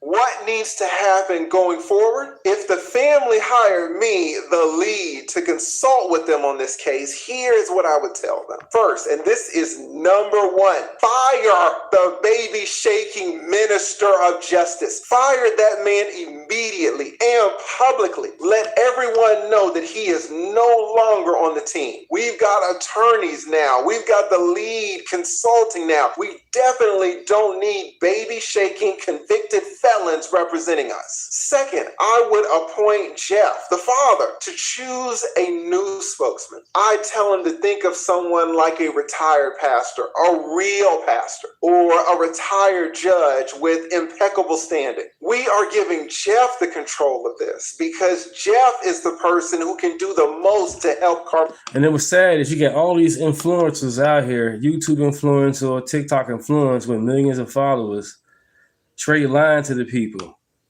Like they got all the evidence, that they knew everything that happened. That's stupid as hell. And people believe these influencers. So they're doing their own research. That's why on my channel, I show you guys what's going on. We're going to learn together.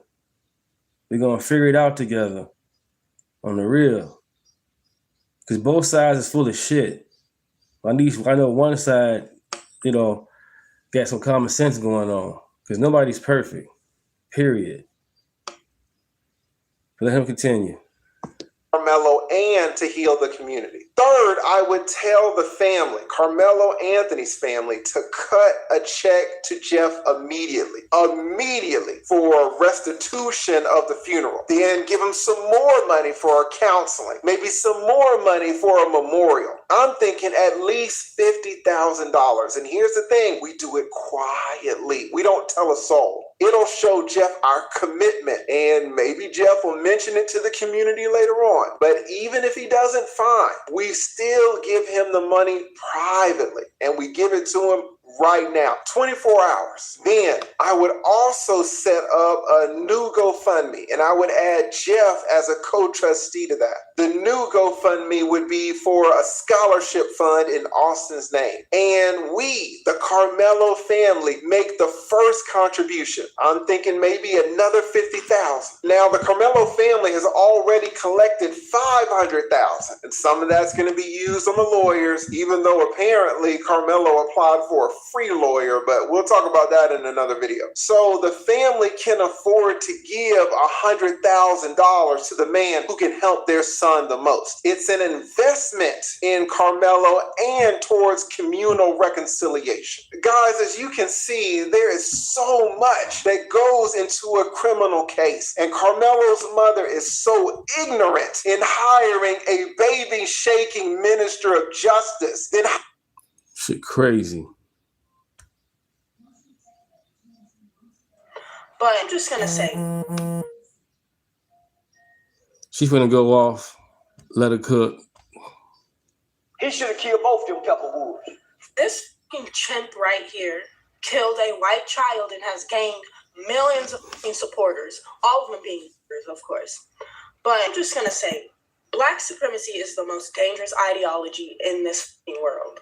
And the whole Carmelo Anthony and the whole Rick Chow thing just tells you these people are fucking brain dead niggers. The thing they don't get is when you be a nigger, you get consequences like jail time or being killed. Either one of those. Black people think they can get away with everything and protest about it when they get the consequences. It does not work that way anymore like it did in 2020 when y'all were being ass-kissed by every person on this planet. Nobody gives a fuck about you anymore. We want y'all gone, including us Black people. We want you fuckers gone. The Rick Chow thing, Asian people have every right to hate y'all. They've been hating y'all since the beginning of time, and I can honestly sympathize with them because you people go into their stores and steal. You terrorize them. You've been beating their grandmothers up for the past years. What the happened to Asian Lives Matter? Everybody remembers it all died down because niggers were the ones committing the crimes against Asians. I'm just going to say one more thing.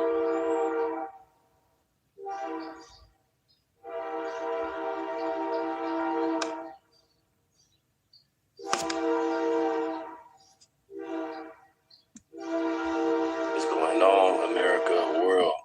We gotta do better as people. People are tripping about Trump going to the Knicks game. That's his hometown. He helped build New York. What the heck? Carmelo Anthony case. He's guilty, period.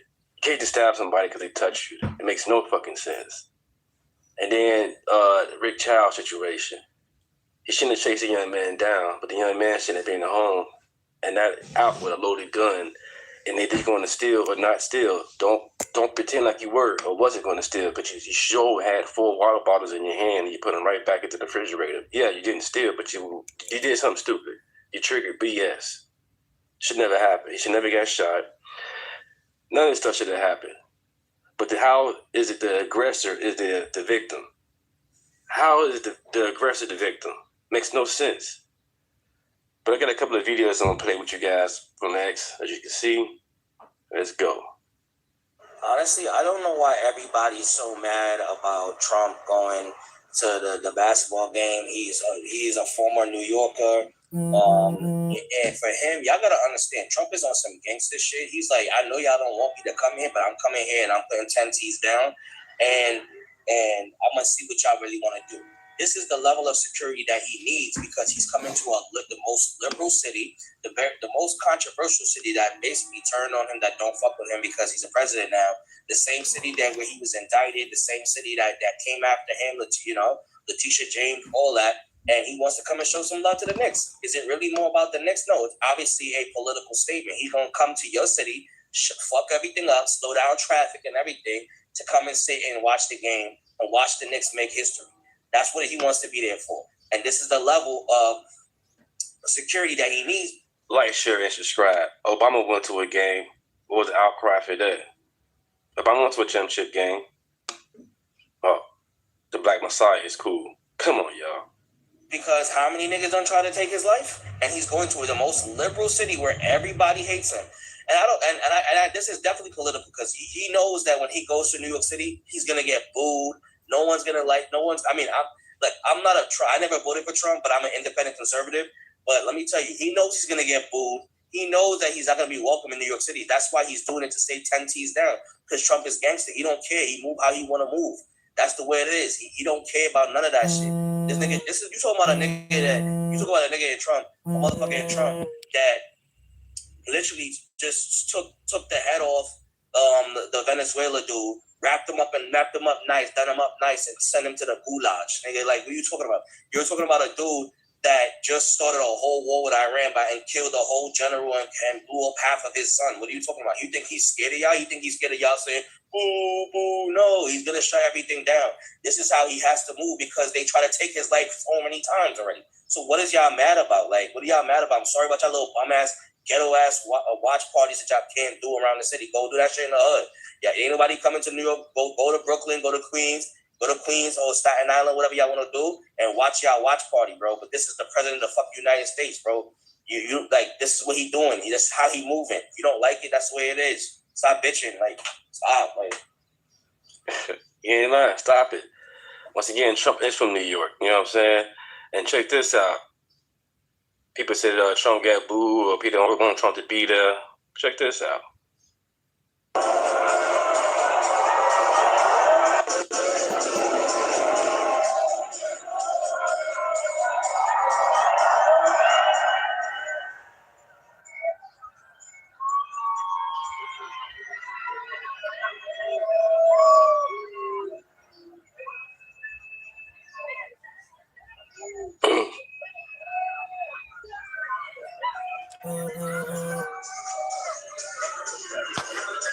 Amazing.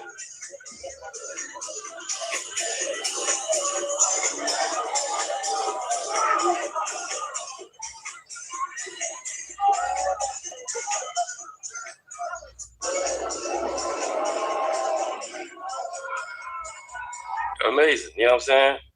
I'm not done. Hold on. Another one for Trump right quick.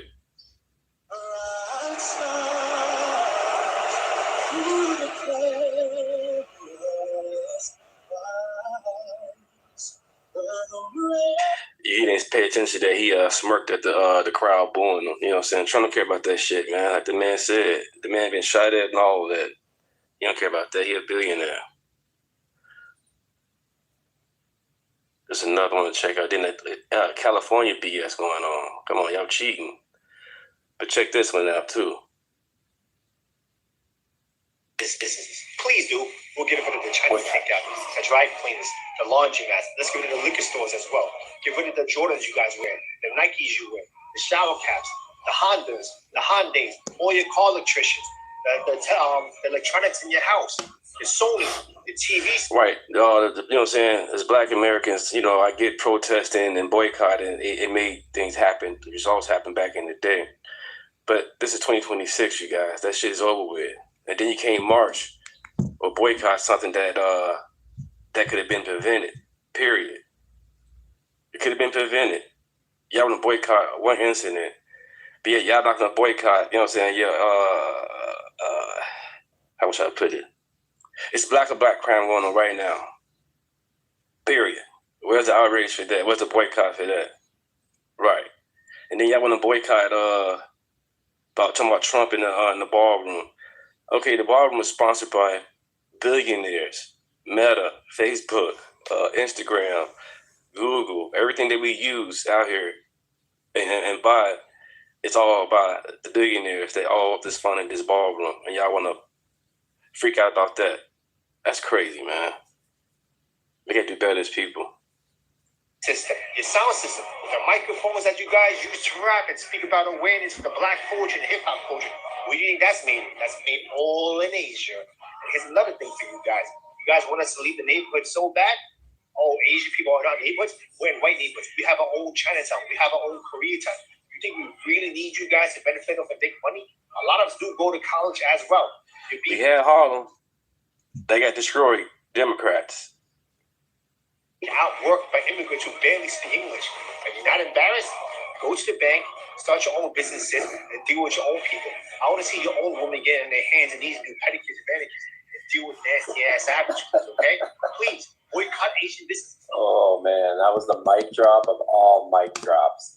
Please boycott us equals the most polite way of saying we're tired of your 0.3% patronage funding our kids' college while you rob the register on the way out. Damn. We don't need you to make money, said the guy whose business model doesn't rely on government subsidies, reparation demands, or viral GoFundMes every time there's an incident. Boycott Chinese stores? Bro, your whole hood runs on corner stores, nail salons, and takeout. Good luck explaining to grandma why she's walking 3 miles for ramen now. The only thing that age is not doing in the hood is cutting hair. And doing black people's hair, really. That's the only thing the age is not doing. Cutting hair and doing black women's hair. Doing black women's... Wow. Let's continue. But keep it up. All right, I got another one for you guys, man. This is ridiculous, man. This will be a little cussing a lot. This young lady, she gonna come with some facts. You know what I'm saying? And it's the truth. Everybody want to get out these for what? I'm gonna let her cook. I'm just gonna say one more thing. Niggers, you see every fucking race is fucking tired of you. You cannot keep boycott. This fucking chimp right here killed a white child and has gained millions of fucking supporters. All of them being niggers, of course. But I'm just gonna say, black supremacy is the most dangerous ideology in this fucking world. And the whole Carmelo Anthony and the whole Rick Chow thing just tells you these people are fucking brain dead niggers. The thing they don't get is when you be a nigger, you get consequences like jail time or being killed. Either one of those. Black people think they can get away with every fucking thing and protest about it when they get the consequences. It does not fucking work that way anymore like it did in 2020 when y'all were being ass kissed by every fucking person on this planet. Nobody gives a fuck about you niggers anymore.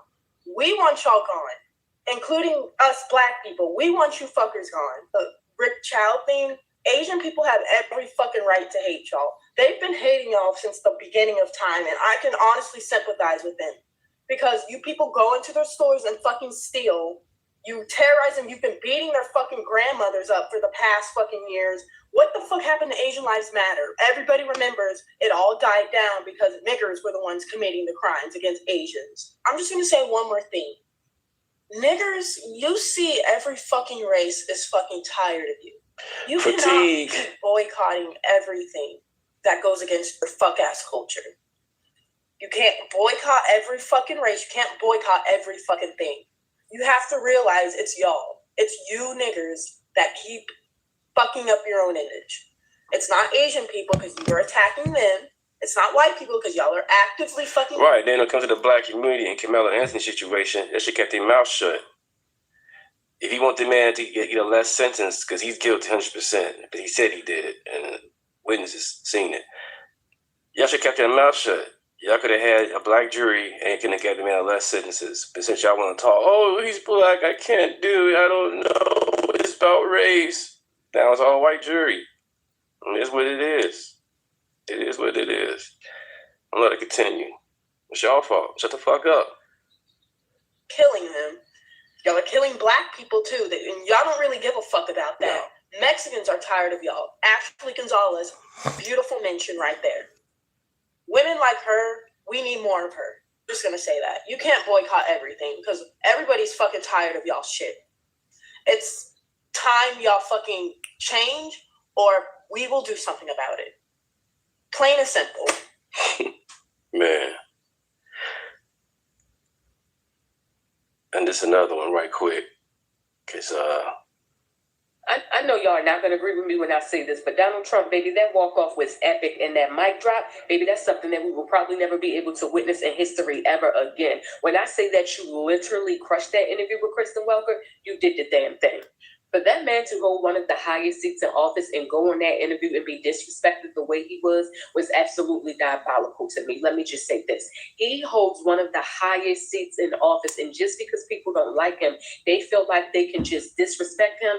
Right. The Black Messiah, Obama and Sleepy Joe, no problems. Easy questions, easy whatever. Kind of Trump, they want to cut the man off. The man can't get the answer out. They want to fact check every goddamn thing he does and says. But the Black Messiah and CB Joe, no problem. CB Joe, how is the ice cream? What flavor is it? What type of reporting is that? Unacceptable. Now, did Donald Trump get on TV and throw a little temper tantrum, as you all would like to call it? Yes, he did. But in my opinion, it was well deserved. That woman treated him like he was the president of a HOA versus the president of the United States. That did not feel like an interview. It felt more like a debate. No other president in history has ever been disrespected like Donald Trump has. Let's be honest. I'm going to say this. I don't know about you, but I agree with him when he made the statement about the media being one-sided. And I'm going to leave it as that because you can't say too much on TikTok these days. I'm going to stop with that, you guys. I just want to show these videos with you guys because this stuff is real. We need to wake up, man, and do better and vote better. We gotta do better and vote better, period. Like, share, and subscribe. Thank you, thank you. Name is Deontay. Thanks for stopping by. Yes, yes. Check this out. This is a lot more than I thought he was going to get. I was sure it would be less than 15. I was very... The like button. Carmelo Anthony was found guilty yesterday and given a 35-year sentence in prison, of which he will not be eligible for parole until at least 17.5 years are served, meaning he has a minimum sentence of 17.5 years in prison. It should also give you a little bit of... This is the quarterly. This is about an hour ago. And this is about, I believe, Austin Metcalf family delivers emotional statement to Carmelo Anthony. Semblance of justice is served, knowing that in almost zero cases does somebody who's been convicted of this crime get approved parole on their first attempt. Meaning this guy is going to do 20 plus years minimum in federal prison. Now, we all agree. I've said this before. I'm a believer, especially in cases where there can be no doubt about the perpetrator. I am a believer in capital punishment. Now, as I continue to go to church more and more, I guess it's kind of wearing me down a little bit, but I'm still a believer in capital punishment, and I believe Carmelo Anthony should have had to trade his life for life. That's what I think.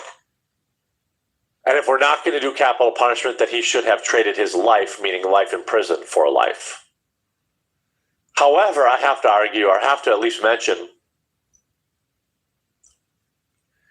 35 years is a lot more than I thought he was going to get. I was sure it would be less than 15. I was pretty sure it would be less than 10. Especially when they tried to roll out that, like, you know, moment of passion BS that could have got him as little as 2 years. Especially when the judge was like, sure, you know, they can consider manslaughter instead, where he could get as little as 10 years.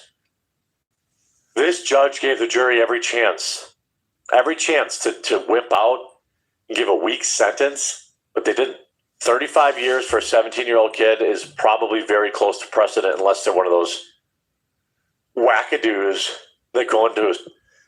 They made it about race. They showed no compassion. They made Carmelo a victim, and he wasn't. He was wrong. School or something like Simple that. shit.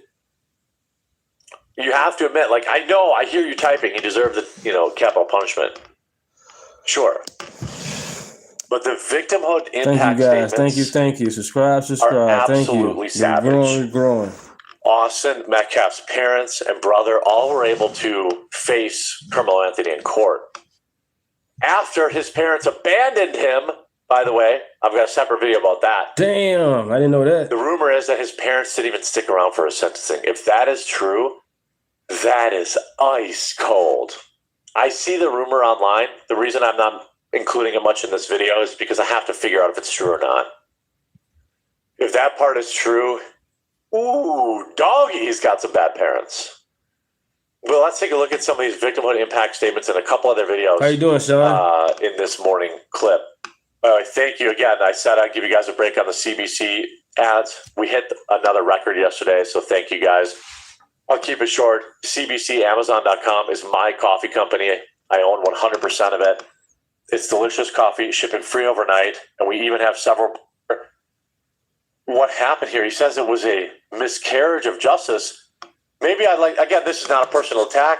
I would love to have Anthony Brian Logan on the show to really hear his position. Maybe there's something that I can't, that I don't know that he knows, but this seems weird. Carmelo Anthony has been found guilty of murder out there in Collin County, Texas, after the 2025 track meet incident in which he stabbed Austin Metcalf. Now, straight away, I'm going to say it. This was a gross miscarriage of justice. Gross miscarriage of justice. This was not murder. Whether you believe the stabbing was right or wrong, it doesn't matter. Let's talk about what the law says. The law says that you must intentionally or knowingly cause someone's death. That's exactly what he did, though, ABL. Right.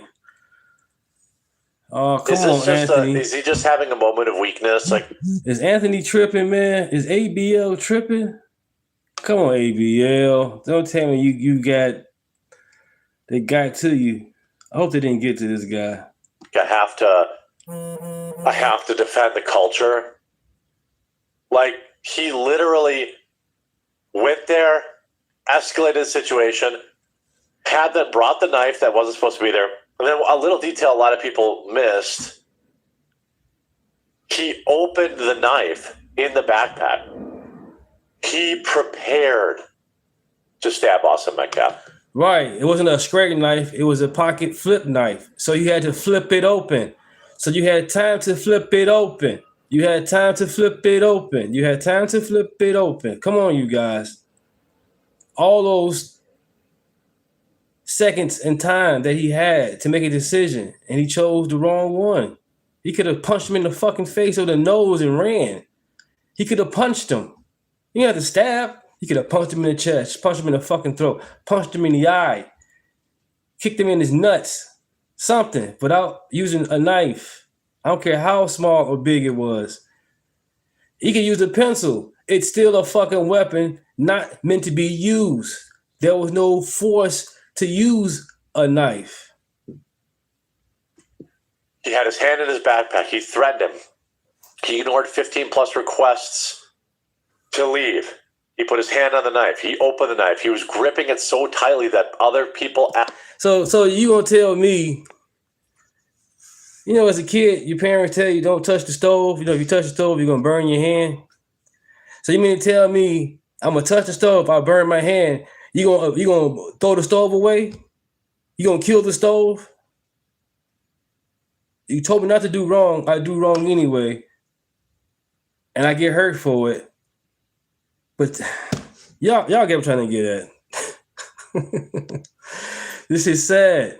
At the scene, could see veins popping out of his arm, and then he plunged it into his chest. It's not like he tried to stab him in the wrist and accidentally hit a vein. A stomach. He plunged it into his chest. There is no doubt. There can be no doubt. You aim high. You didn't aim low. Intended to at least causing grave bodily harm, which meets the requirements of murder. Maybe he didn't mean to stab him in the heart, but not a lot of people are going to stab someone in the chest and think that they're going to be okay. This refers to when you get up in the morning and say, you know what, I'm going to go take this man's life. You mean like packing a knife, going into another tent, starting an altercation, opening the knife, antagonizing them, trying to set up a situation where they put their hands on you so that you can feel like you can scot-free take another man's life. You mean exactly like that? Because as I've said from the beginning, and there's clearly people on that jury that agree with me, this was like a premeditated fantasy. I think that's what it was. He went there to use that knife. I mean, it cut a bone. It pierced bone. He stabbed with all of his strength. He didn't just accidentally cut him. When you pull out a gun, you shoot him, you're trying to rob him, carjack him, something like that. That's a murder. Manslaughter is when you do something reckless that causes someone to lose their life. Like playing with a gun, it goes off and then somebody gets shot. Neither of those things happen here.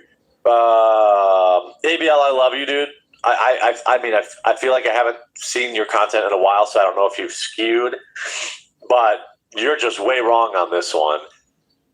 In my opinion, respectfully, because I respect the work that you've done.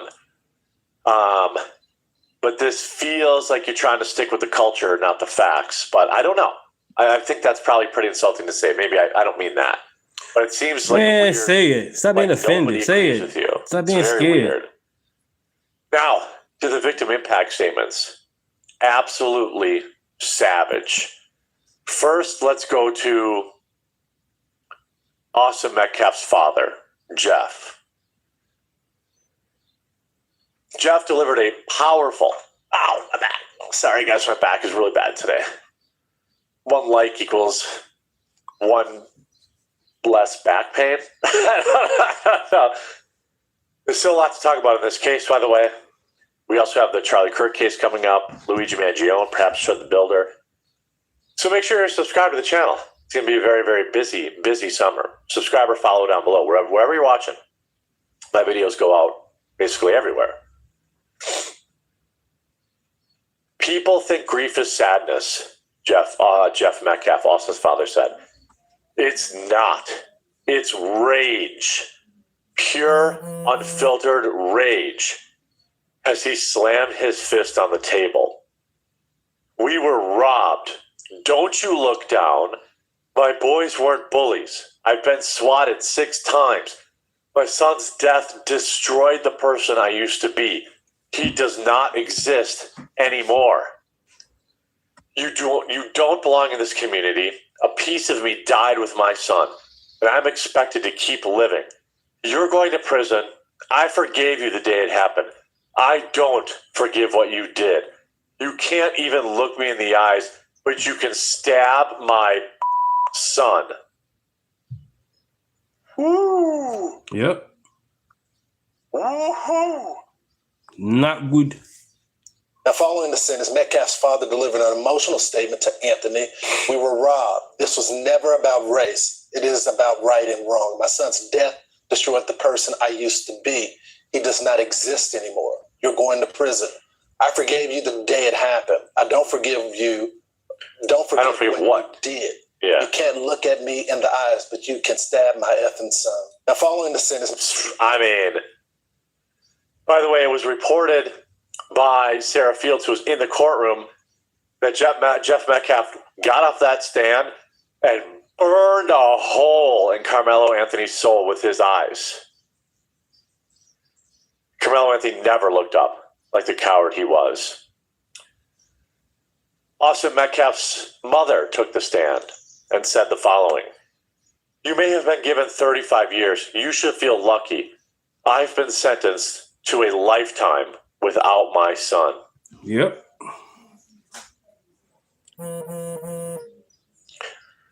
Hunter Metcalf got up on the stand to also issue his victim impact statement, saying things like, "If you could just look me in the eye while I speak, I would really respect that," Hunter said. Carmelo's looked down the entire time Austin spoke. Never looked at him. Never looked at him. I wonder if I thought there was more to the statement, but perhaps that's all that we got. He asked him to look. He didn't, he never looked. Because why would he look? He didn't care. Well, by the way, there's a new mugshot. Get wrecked. Get wrecked.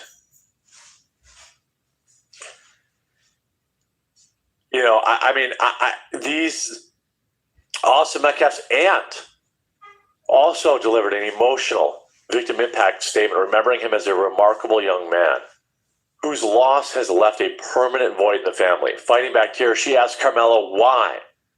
Why could you not have just left? She said the question will stay with her forever. All he had to do was leave, boys, right? All he had to do was leave. Didn't do it. Why didn't he do it? Because he was there to use that knife. People in the jury agree with me. I don't think there's any evidence that points to the fact that, say, he had it in for Austin Metcalf and that Austin Metcalf was going to be his target. But I do believe he was going there with the intent of using that knife to cause harm. I think he was going there with the intent to start a fight, use that knife, and then hide behind self-defense. That's my opinion. If you've been watching my channel, I've held that opinion since day one when we got the real testimony, when we got the facts that Carmelo Anthony was told 15 times to leave the tent, when that people could see the veins poking out of his arms because he was gripping the knife so hard. I knew at that moment that Carmelo Anthony was fantasizing about that moment, that he went there to start this fight. There's a little more in this video, and I want to remind people and thank people. I'm live Monday through Friday over on the Mean Green website. You know what I'm talking about. 9 a.m. Eastern, Monday through Friday. We're starting to build up in that time slot now, getting close to about 2K viewers, which is awesome. We started at 1K like a week ago, so I'd love to see you over on Rumble. Just look for the quartering, one word there, and I'm live every Monday through Friday at 9 a.m. Eastern. Also, Tuesdays and Thursdays with Melanie Matt at 2 Eastern. Also, 2 black women have been escorted out of the courtroom after they said, "We love you, Carmelo," after the sentencing. The judge had already instructed earlier today that anyone having an emotional outburst would be kicked out. After a brief break, they had the victim impact statements, which is obviously the worst part, because they have to hear from the people whose lives they ruined. Now, Austin Metcalf's family, including his twin brother and parents, stood with the district attorney following the murder conviction. By the way, this district attorney, can we get a like on the video for this district attorney? Wherever you're watching now, he absolutely crushed it. Didn't he? The dude just crushed it. He did not make one single mistake that I've seen. He just crushed it. And today, the process delivered accountability. Now, you're only going to hear it in your left ear. That's not me. That's the video. We are grateful to this jury And we are grateful that the good citizens of Collin County had an opportunity to weigh in on this case. I'm proud of the exceptional work of Bill Worski and our team of prosecutors, DA investigators, and victim advocates, and all the good and outstanding men and women of the Collin County. This guy. Thank you, never guys. gonna be the same. Subscribe. By the way, he has a full sleeve Common tattoo. Sense He's not even channel. 18. I thought you had to be 18 to get a tattoo. I guess maybe he is now. Maybe he was only a year younger than him. Not that I care. Get all the tattoos you want, my dude. And by the way, the Metcalf family should sue the Anthony family for every penny they have left, if any, of that GoFundMe. Damn. That money should be paid to make the life of Hunter Metcalf as easy as possible, to pay for his college, to pay for his, so he's almost 19 now. Okay. District Attorney's Office. We thank all the parents and their brave kids who did the right thing. Despite the trauma of witnessing the senseless murder at a school track meet, they cooperated fully and testified truthfully. Mm-hmm. Their courage was essential to securing justice in this case. I'm especially honored to be joined here today by Jeff and Megan Metcalf and their son Hunter. Their strength and grace through this has been Their strength and grace throughout this unimaginable journey has been inspiring. They won't be taking questions at this time, but their presence here speaks volumes about their commitment to seeking justice for Austin. Love it. Hunter looked absolutely locked in. I wonder how they feel about the 35 years. I think that's probably more than what they expected. It's probably more than they expected. Right now, by the way, if you're still at the end of the video, I appreciate you being here. If you're one of the people that help us hit a record at cbcamazon.com and our coffeebrandcoffee.com, this has been an incredibly humbling week. And I appreciate all of you. I appreciate the support. I appreciate all the new subscribers and followers. I appreciate all the people who are tuning into the live stream now. Obviously, this channel is not a Carmelo Anthony HQ channel. We cover all sorts of things. And so I hope a lot of people stick around after all the news is kind of, wrapped up with Carmelo, which will probably be early next week. Now, Collin County, Texas judge has ordered now everybody to clear the area following Carmelo Anthony's sentencing. The deputies are driving around the parking lot and pushing out all the people who were. This is a great video that I'll have to play on stream only. But this was them clearing everyone out. The judge's order, the parking lot will be closed at 9 p.m. Go on now, get. Why in the hell are they gonna be out there until 9:00 p.m. anyway? It's over. It's over. Go home and pray. Feed your kids. Wash your ass. Got it. Parking lot closed at 9 p.m. Parking lot closed at 9 p.m. Get out. Get out. You don't gotta go home, but you can't stay here. Wait a minute. We got like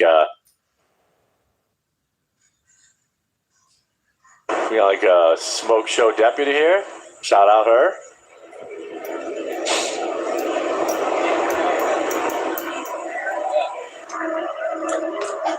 Get your tent. Move on, take down your tent. Brace grifters. Sean, that's a good one. It's 9 p.m. You know where your parents are? Exit dog. That's a good one. They should be their ass at home, tending to their own kids. This kid made a bad choice. But I pray that he finds God, and I pray he does better. The grift is up. The grift is over. You may have been tuning in. You know we have no camera, no microphone. Jobin Puniger, who is allowed to be inside, and he is giving us this is the last update on see if there's anything new in this. Inside the courtroom, and that has continued throughout this trial and continuing now. We have a couple of quotes that have just come in that I want to read to you. This is coming to us from Jobin. Metcalf's mother is saying he didn't just die. He was taken from us. True. She also raised her voice and said with some anger, years, because I've been given a life sentence without my son. Jobin says that Austin Metcalf's mother then snatched up her paper and walked right past Carmelo Anthony and went back to the gallery and sat down. Good. So sounds as if deep emotion as well as some anger. And now we know that Jeff Metcalf, Austin's father, is getting his statement now. Jobin says there's a slideshow that is playing. The judge muted the music. And while the video is playing, Jeff is reading words off a paper. And he directly says to Carmelo Anthony, quote, "We were robbed. Don't look down." Damn. He never looked up at all because he knows what he did. He was a coward all the way to the end. Shout out to Jasmine Crockett, though. Uh-oh. Go, she count on this clown. Here we go. Low Black IQ. women, especially black women who have black male children. Okay. So if the kids mix, they don't count? Come on, Jasmine. Live in fear and agony every single day. Why? Because they can't raise their kids right? That's why. See, that's the problem right there. That's the problem right there with the black community. The black community keeps spreading the bullshit ass fear about racism and fear of the white man oppressed. I was told by my grandma, stay with the black family. Don't get no girl. Keep it black. Really, grandma. Well, my wife is black. No complaints. But it's just sad that the black generation has been told vote blue no matter who, white man bad, stay away from whitey, all type of BS. So they just figure out why we can't be around them. We just say, okay, I can be around them. They evil, white bad. Damn, that's the problem. The generation of people keep saying the same stupid shit. That's the problem. I'm 43. I was told back in the day, stay away from whitey, be careful, vote blue no matter who. But as I got older, you see what they saying it to be, But let's continue. Like, share, and subscribe.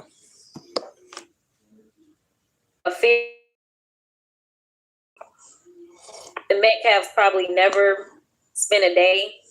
Are you on crack, lady? Yeah. Are you on crack? Make sure you subscribe or follow. We'll have a couple more updates today. There's a lot more news that happened over the night. So lock it in here, and we'll keep you updated.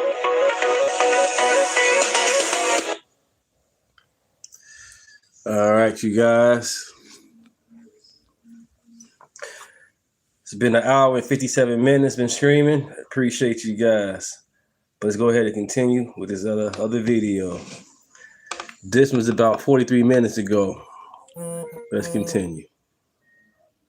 The only time we go into things like people. Carmelo Anthony has officially been sentenced to 35 years in prison for the murder of Austin Metcalf. Now, what's interesting to me isn't even a sentence. That was the easiest part of this whole story to predict.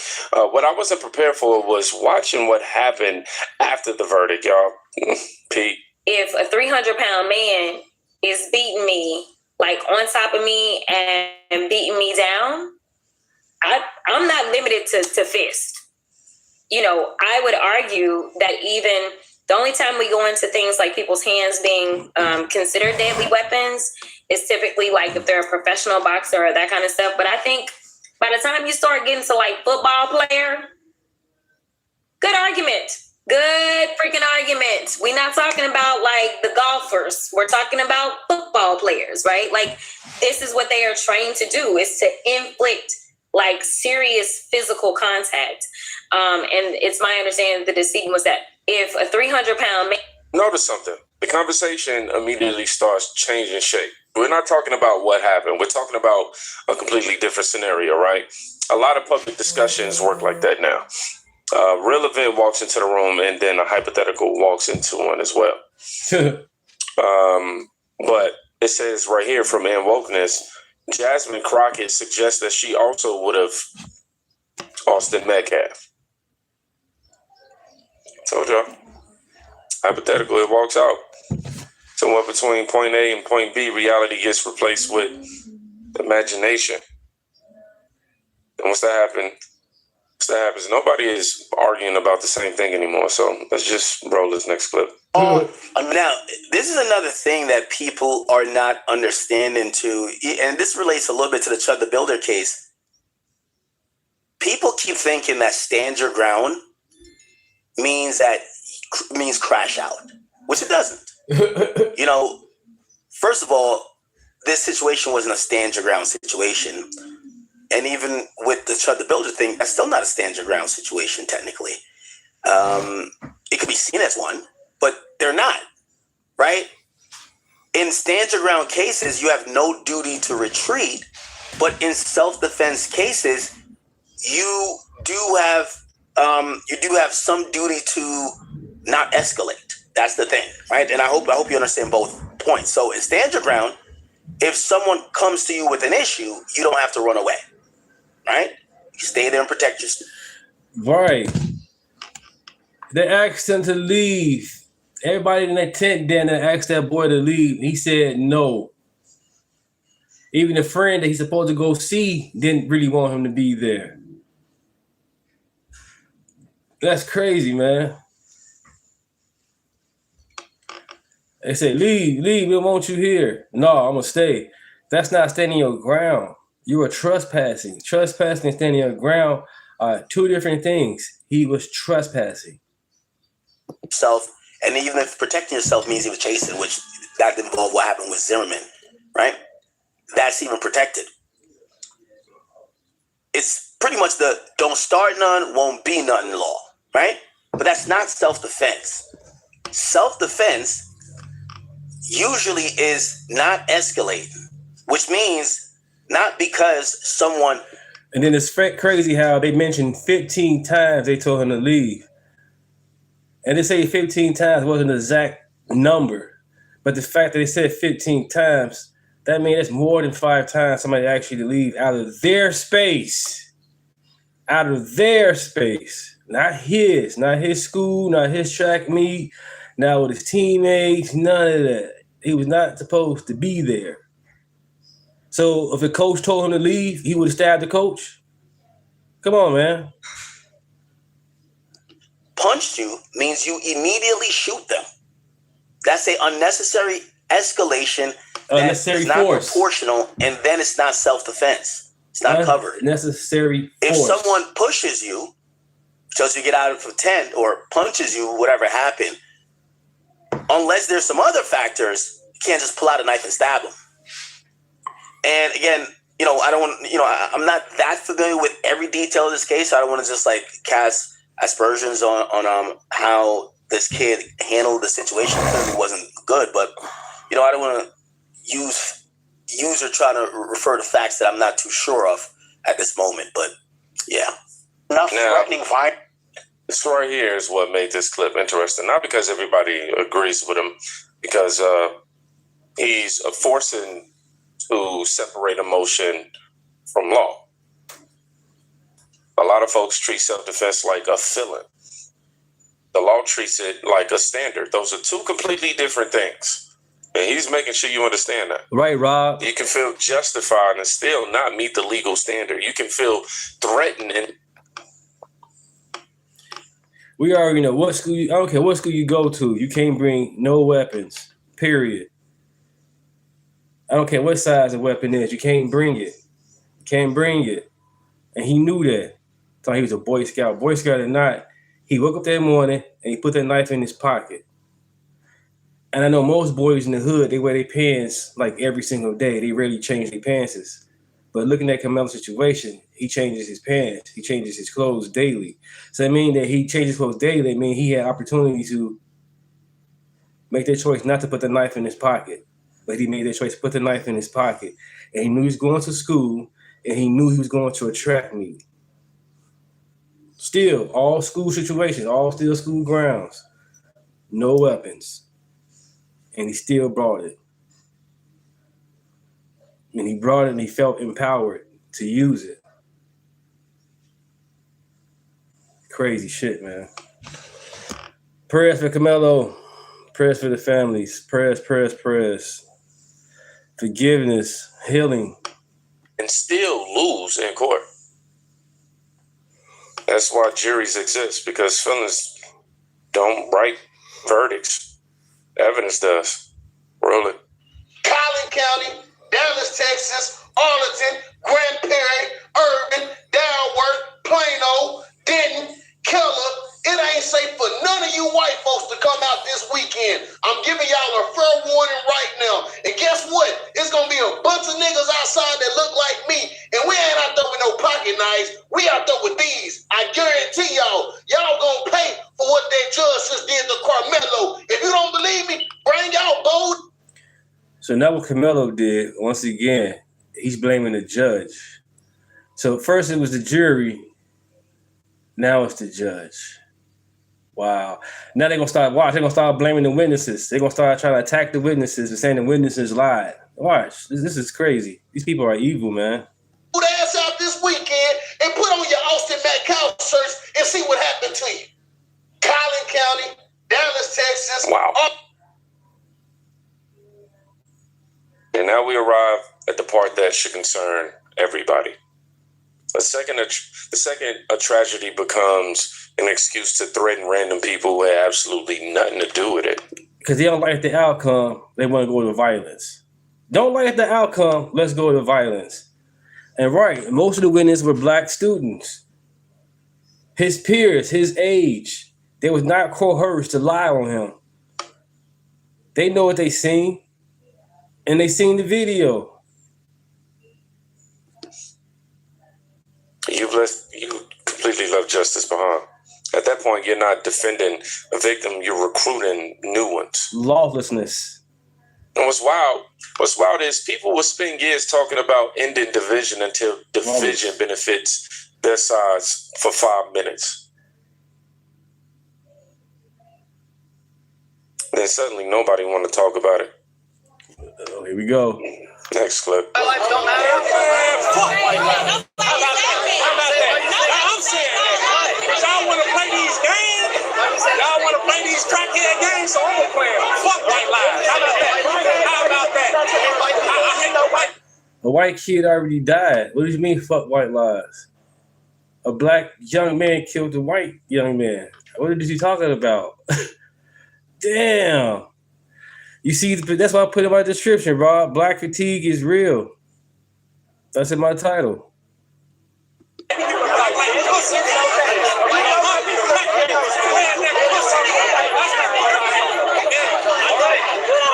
Right. They said that he was surrounded, I guess, with a glimpse of the eye. When they showed the video, they was like, oh, yeah, that didn't happen. I really didn't see anything. So, yeah, they got fact-checked in real time in court. From lying.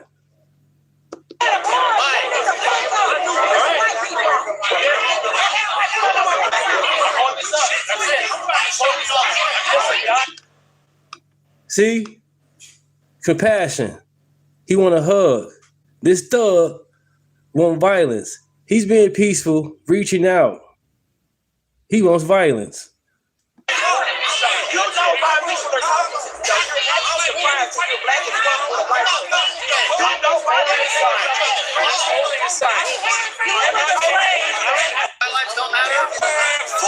Well, you don't want to get along.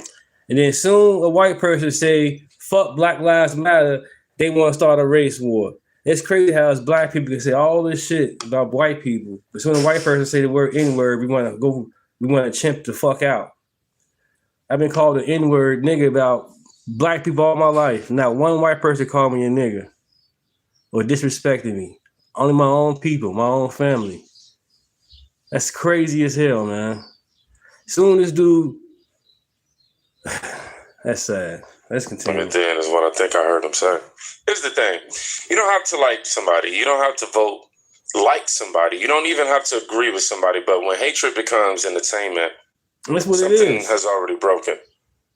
Because hatred is always, it always starts by convincing people they're the exception.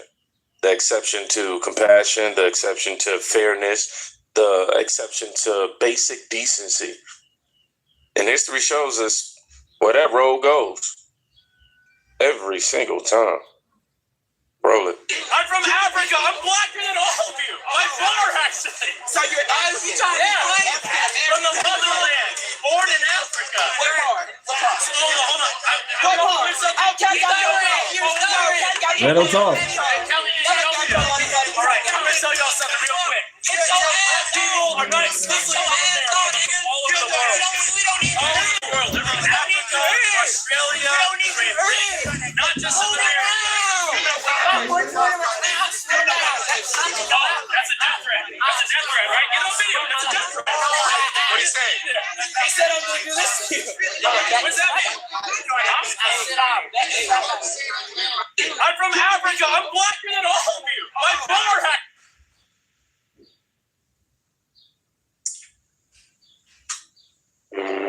This clip might actually be the most fascinating one in this entire video. Not because of the song. Because of the reaction. Think about it. A man shows up with a completely different opinion, and suddenly people are trying to decide whether he's allowed to belong in his own group anymore. That's weird. It's always been weird. Some people don't want diversity. They want, uniformity with different skin tones. That's a big difference. So let's just go ahead and roll this next clip. And today, the process delivered accountability. We are grateful to this jury. Actually, I'm going to make sure we get the audio correct for y'all. Let me do this. We just, what is this? It's stereo. Boom, we hit that, and then we're going to rewind it. And here we are. And today, the process delivered accountability. We are grateful to this jury, and we are grateful that the good citizens of Collin County had an opportunity to weigh in on this case. I'm proud of the exceptional work of Bill Werski and our team of prosecutors, DA investigators, and victim advocates, and all the good and outstanding men and women of the Collin County District Attorney's Office. We thank all the parents and their brave kids who did the right thing. Despite the trauma of witnessing the senseless murder at a school track meet, they cooperated fully and testified truthfully. Their courage was essential to securing justice in this case. I'm especially honored to be joined here today by Jeff and Megan Metcalf and their son Hunter. Their strength and grace throughout this unimaginable journey has been inspiring. They won't be taking questions at this time, but their presence here speaks volumes about their commitment to seeking justice for Austin. Notice how boring this clip would feel compared to everything else from certain people, right?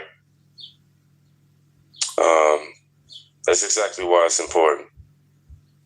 No yelling, no threats, no slogans, no social media performances, just facts. Sometimes the truth arrives wearing a suit, while the lie arrives carrying the megaphone. And because one is louder, people mistake it for being stronger. Next clip. Protests erupting outside of a Texas courthouse after 19-year-old Carmelo Anthony was sentenced to 35 years in prison for the fatal stabbing of Austin Metcalf at that 2025 high school track meet. Now, following the sentence, Metcalf's father delivered an emotional statement to Anthony. "We were robbed. This was never about race. It is about right and wrong. My son's death destroyed the person I used to be. He does not exist anymore. You're going to prison. I forgave you the day it happened. I don't forgive you. Don't forgive what you did. You can't look at me in the eyes, but you can stab my effing son." Let's bring in Fox News contributor. Protests erupting outside of a... This is the clip, man, because everything else we've watched up until now has been people arguing over a story. This is a father living inside it. There's a big difference. The internet debates outcomes. Families live consequences. No matter what somebody stood on this case, I don't know how you watch a father talk about losing his son and not feel something. That's the part that should never get lost. And let's go ahead and roll this last clip. Let her talk. This was a legal lynching that happened in here today. We can't hear. All right. I said as a former prosecutor, this was a legal lynching that happened in this slaughterhouse. This is a slaughterhouse. This is not a courthouse. This courthouse has a sign when you will come here and you look like us to slaughter you. That judge intentionally. Let her talk. This was a And this is why I think a lot of people get stuck, because once every outcome you don't like becomes, oof, the system is corrupt, there's nowhere left to go. No verdict that can satisfy you. No evidence can satisfy you. No jury can satisfy you. You've built a conclusion that survives regardless of fact. It doesn't matter. It was a black judge or all black jury. These people are going to find him guilty based on evidence, not about colors, based on evidence and testimony. Period. Where's the proof? That's wrong. What do you mean? What do you mean what's wrong? Where's what?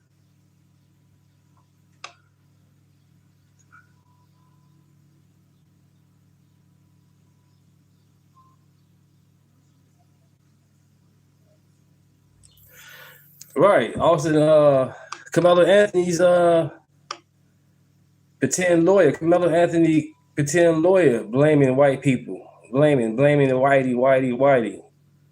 Facts. That shit's stupid as hell. And once a person reaches that point, they're not evaluating Grow the fuck up. Stop blaming the next person for your bullshit.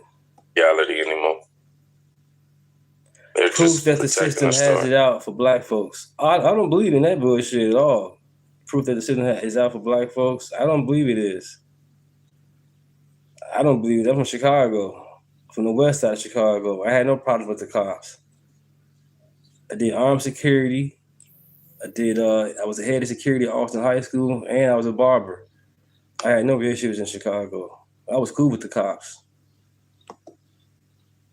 But then all this, what stands out to me isn't the arguments, it's how Ain't no fast people proof. forget there was an actual human being.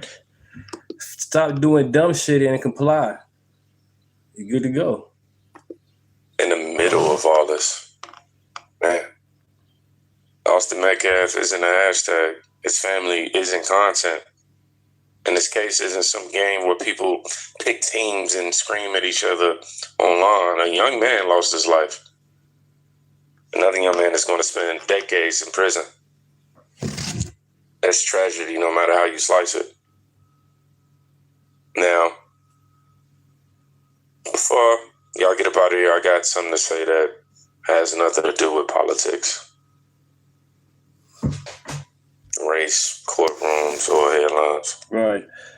If you haven't already, subscribe. If you haven't already. Recently. Let's grow. And we unfortunately found him, passed away. His funeral is actually the day before my birthday. Then 5 days later, my auntie passed. And I'm not telling y'all, that because I'm looking for sympathy. I'm telling y'all, I'm telling you because life doesn't stop sending responsibilities when grief shows up. A lot. Your name is Deontay. This is Common Sense Channel. I'm a Trump supporter. I voted for Trump, but my channel is not for you guys to be a Trump supporter or a MAGA. I'm just showing common sense situations. And as I'm showing it, I'm learning with you guys. I'm reading the comments, analyzing it, thinking about it, you know what I'm saying, give you my guys' opinion on it. And at the same time, reading you guys' opinion. You know, everybody's welcome to the channel. I respect everybody. I love everybody. I hate nobody. Joe Biden was a piece of shit president. I don't hate him. I wish we didn't have him, but I don't hate him. But, you know, it's all good. Right. But see, God got us. Believe in Jesus, all is well. And I believe in God, too. You know, 100% I believe in God. I believe in common sense. I believe in the Bible, and I believe in the Constitution. It was written, but it's up to us people to keep it perfect. Become sinless. Do the right thing. If Biden wasn't there. No, he wasn't there. Damn auto pen. Weekends at Bernie's. You know? A lot of people, you know, think creators can just disappear for weeks when things get hard. Sure, some people can. I can't. I still have bills. Only still God. have responsibilities. Still have people depending on me. Some days, you know, I hit record because I'm inspired. Other days I record because it's my job. And some days I hit record because taking a week off simply isn't an option. That's just the reality.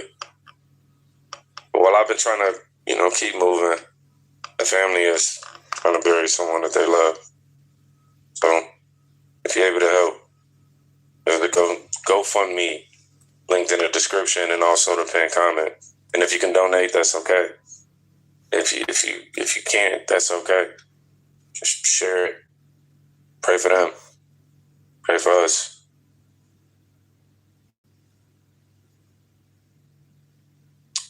Romans 12:15. Rejoice with those who rejoice. Mourn with those who mourn.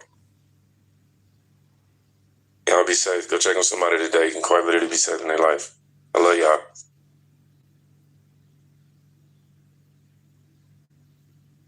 Breaking news right now. Closing arguments have ended in the Carmelo Anthony murder trial. The jury... Hold on. Let's see. Give me...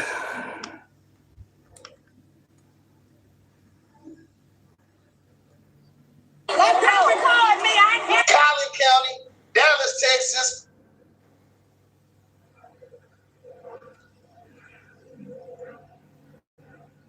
Blade was under the size. That's okay. But it was unlawful force. Was it a switch? I don't know what he had. It was like it seemed like it was a multi-tool, almost like a Swiss Army. Like with like with the little scissors and everything and whatever. So it was small. Well, I would have argued the size of it alone, you wouldn't even think it's a deadly weapon. I forgot, and the twin brother would have been with him. You see? They should have both been arrested. They should both have been dead. The brothers. My wife should have been dead. You ask me? Again, it's okay to trespass and stab somebody, but you want both the brothers be dead. How is it a criminal can get away with shit and become the hero and the victim? How? That makes no sense. Brought the knife, went to the wrong tent, asked to leave, he didn't want to leave, and he stabs. Wow.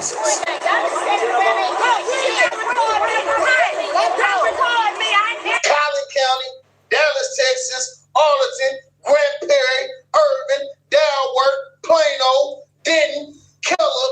It ain't safe for none of you. I see Carmelo had a pencil. Oh, he had a pencil and he stabbed him. Okay, he had a pencil. That's something you would have at school. That's something you're supposed to have at school, a pencil. Or say he hit him with a laptop. But he used a fucking knife. Doesn't matter what size it was. It pierced the body, and it took force to pierce the body. He didn't gently just bring it in. He used force. White folks to come out this weekend. I'm giving y'all a fair warning right now. And guess what? It's gonna be a bunch of niggas outside that look like me. And we ain't out there with no pocket knives. We out there with these. I guarantee y'all gonna pay for what that judge just did to Carmelo. If you don't believe me, bring y'all bold ass out this weekend and put on your Austin Metcalf shirts and see what happened to you. Now, as we know, Carmelo Anthony, like we all said, was found guilty of first-degree murder. Now, black people are all over the internet, and people were saying, no, it's just not the black community. Now, we can't say it's the entire black community, but no, we can. The entire... Don't say that. You can't don't say say the that. entire black Do not say that. No, don't say that. We're still in denial. Bro, we're the black community. We not on that. You is. I'm not. I don't identify with them, so I am not. I'm still black. I'm still a black man in the black community. The reason I say the things I say on this channel is because I don't want bad behavior and bad things to go on amongst my people. I would not say. Okay, so if we say that 70% of the black community votes Democrat, we would say the black community votes Democrat, correct? Well, yes. So 70% of the black community agree with this shit. And they think that Carmelo Anthony should have got off. I think it's a small percentage of people. He says small percentage. Right, and the stupid mentality is, well, Emmett Till situation. So yeah, we gotta bring it back. We gotta bring it back because remember what happened to Emmett Till? Yeah, So in 2026, that's a reflection of Emmett Till back then. What the fuck is y'all talking about? So every incident that's up until now, you gotta reflect back to the past to make it justified for it today. And that shit was back then and there. We never experienced that shit. Y'all are insane. and then it's the kicker. When we do get a chance to have the real justification, it'd be too late. We're laughing stock already as black community. We're laughing stock. Y'all thinking team takeovers and twerking on cars is culture. That's good. That's stupid as hell. That's chimping. That shit's stupid, man. When the time do need to be looked at and uplift as black people, it'd be too late. We didn't push it too down we didn't push ourselves back 100 years. Every time somebody stupid black do something stupid, we push ourselves back another 100 years. Because of stupidity. So when a white person do just something right, it'd be whatever. Yeah, whatever. I'm gonna keep it 100. Hey, we finna call somebody else in here. You in denial, bro. No, it is probably a higher percentage, but I do see black people that's against this. Hell yeah, but what percent do you think it is? 70-30, probably most likely. Okay, then therefore it is the black community. It might be 60-40. Either way, if it's more than half, they agree. So all right, anyways, I'm gonna keep my statement. I'm gonna forever keep my statement because I just know. But that's crazy. Okay, she used the N-word. She called the kid a nigger. I've been called a nigger all my life. And they gave her all that money. But it's a cost for everything. The little boy should be with his parents, and it shouldn't have been in her purse. But her as an adult, she should have controlled her words better. She should have. But we know her frustration. You know?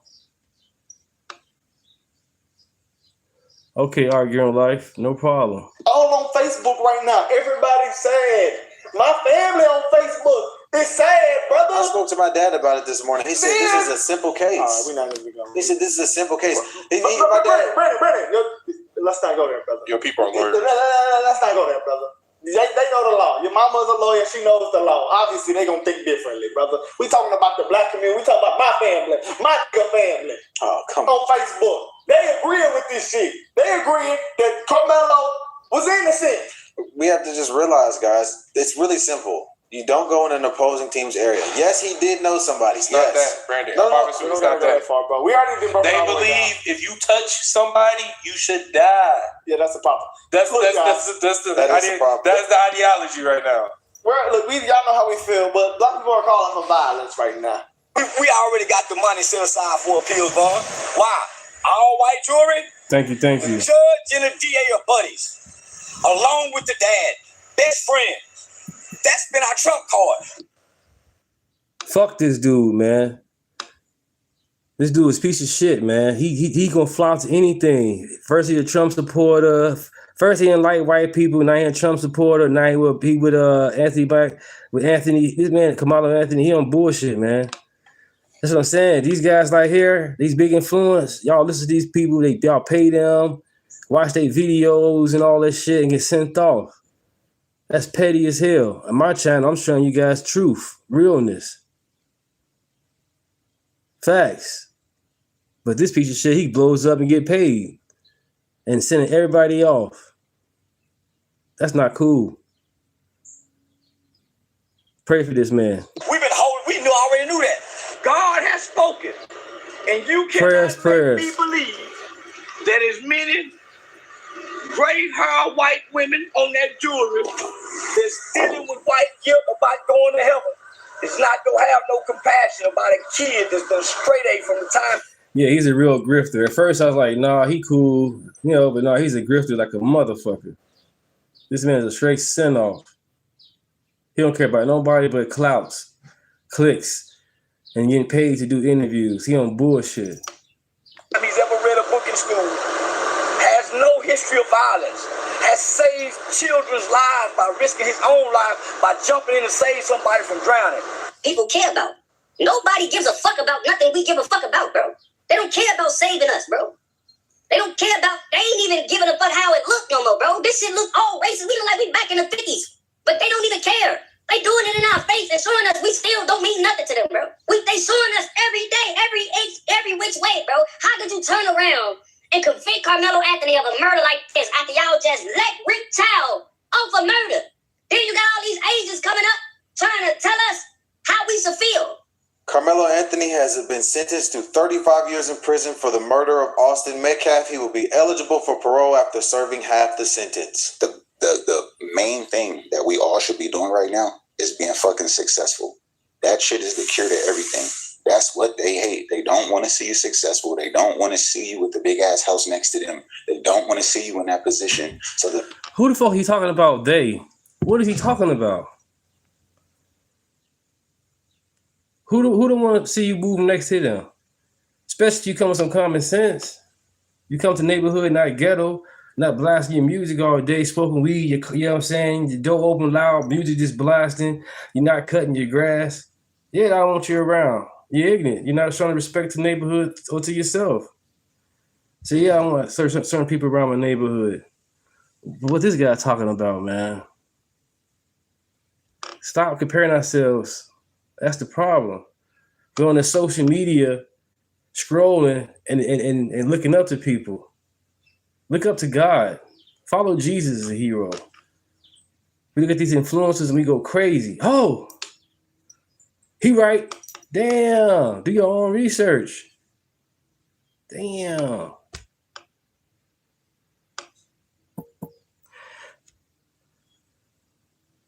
Epstein, come on, you guys. This Epstein shit. Pray for the victims. the best thing to do is be successful. Pass those classes. Be the smartest. Do the math. Be the best reader. Do whatever sport you do. Be the best chess player. Be the best at what you're doing. Finish. Don't quit. That's the best advice. Black Guy 9, what up, man? Have all your paperwork straight. Be on point. They don't like that shit. They don't expect that shit from us. They hate that. Be better than what motherfuckers expect. Who is they? Who the fuck don't want you to succeed? Why do people think that white people thinking about us like that? I don't get it. I don't think everybody in the world thinking about the other culture like that. I don't wake up thinking about, hey, what the Japanese doing? What the Chinese doing? What they eating today? What the fuck? Really, y'all? Jesus Christ. They don't want you to move up. They don't want you to become above this. They who the fuck is they? Us black men gotta stop being betas, man. Gotta stop being fucking betas. Grow some fucking balls, man. Be parents. Be the man. Make masculine great again. Me at how people are victimizing Austin Metcalf. He's not a victim. You cannot be a victim in a situation that you created. He created that situation. He did not say anything. How in the fuck he created a situation that Anthony shouldn't have been over there? Carmelo shouldn't have been over there where Anthony was at. This dude's stupid as hell. Carmelo Anthony trespass. To Carmelo. You could have left him alone. Or he could have got a teacher or anything. He created the situation. Right, ain't no white person waking up. Oh, let's see what Deontay doing. Let's see what the blacks up to today. Let's go to social media and look at what the blacks doing today. They ain't thinking about that shit. They got him where he's at now by being aggressive and disrespectful and thinking he could just bully someone and nothing was going to happen to him. It don't matter if you feel like Carmelo shouldn't have stabbed him or, he took it too far. It doesn't matter. I wasn't even going to speak on the case at all. But guilty is crazy. When the judge is cool with the daddy and the daddy is cool with everybody that's on stand, like that's a lose-lose situation regardless. Y'all could have told him that he was guilty last year. Yes. It's obvious that y'all were going to say that he was guilty regardless, even if all the evidence shows that he was defending himself. What evidence show he defended himself? Come on, black man. What evidence that showed that he was defending himself? There is none. Because he never happened. He was the aggressor. They told his dumb ass to leave. To him messing with him. That's not true. You know what I'm saying? But long story short, bro. Ain't no long story. Listen, it comes to a situation like this, I'm biased. I like every race. You know what I'm saying? I like whoever like me. I don't pick and choose sides. But this shit right here wasn't right. And us being grown people, we know that shit wasn't right. I'm all about accountability. At the end of the day, you're all about accountability, but you're dodging accountability here, brother. Let's talk about this. He putting color in front of it. He's putting color in front of it, and he's trying not to, but he is. He's speaking around that. He's putting color in front of it. That's the problem. Fuck the black card. 6 witnesses were black. His coach testified against him. His coach testified that Carmelo should not have been in the stands and should have been on the field warming up. All that stuff we all were saying, that he's a victim, he was bullied, they were ganging up on him. None of that held up in court because every single witness said that didn't happen. You guys are dodging the accountability here. The accountability that we need to look at is he brought a knife to a school event and used the knife on someone, and that resulted in their death. That's all you need to look at. Okay, guys, y'all missed that opportunity of a lifetime last time we did this event. This is just June of... Was the one who initiated all of the violence. We do know that Carmelo Anthony was sitting down during this interaction and only got up when he was pushed. We do know that Austin Metcalf approached Carmelo Anthony with more than one person. It wasn't just himself. We do know that a lot of the witness testimony has been compromised by the Metcalfs. We also know that... So they get paid to lie? 23 people got lied to... 20 people got paid to lie? Video testimony was able to prove that the interaction between Carmelo and Austin Metcalf wasn't a long one. It was one in which Austin pressured and was becoming more physically aggressive, and Austin Metcalf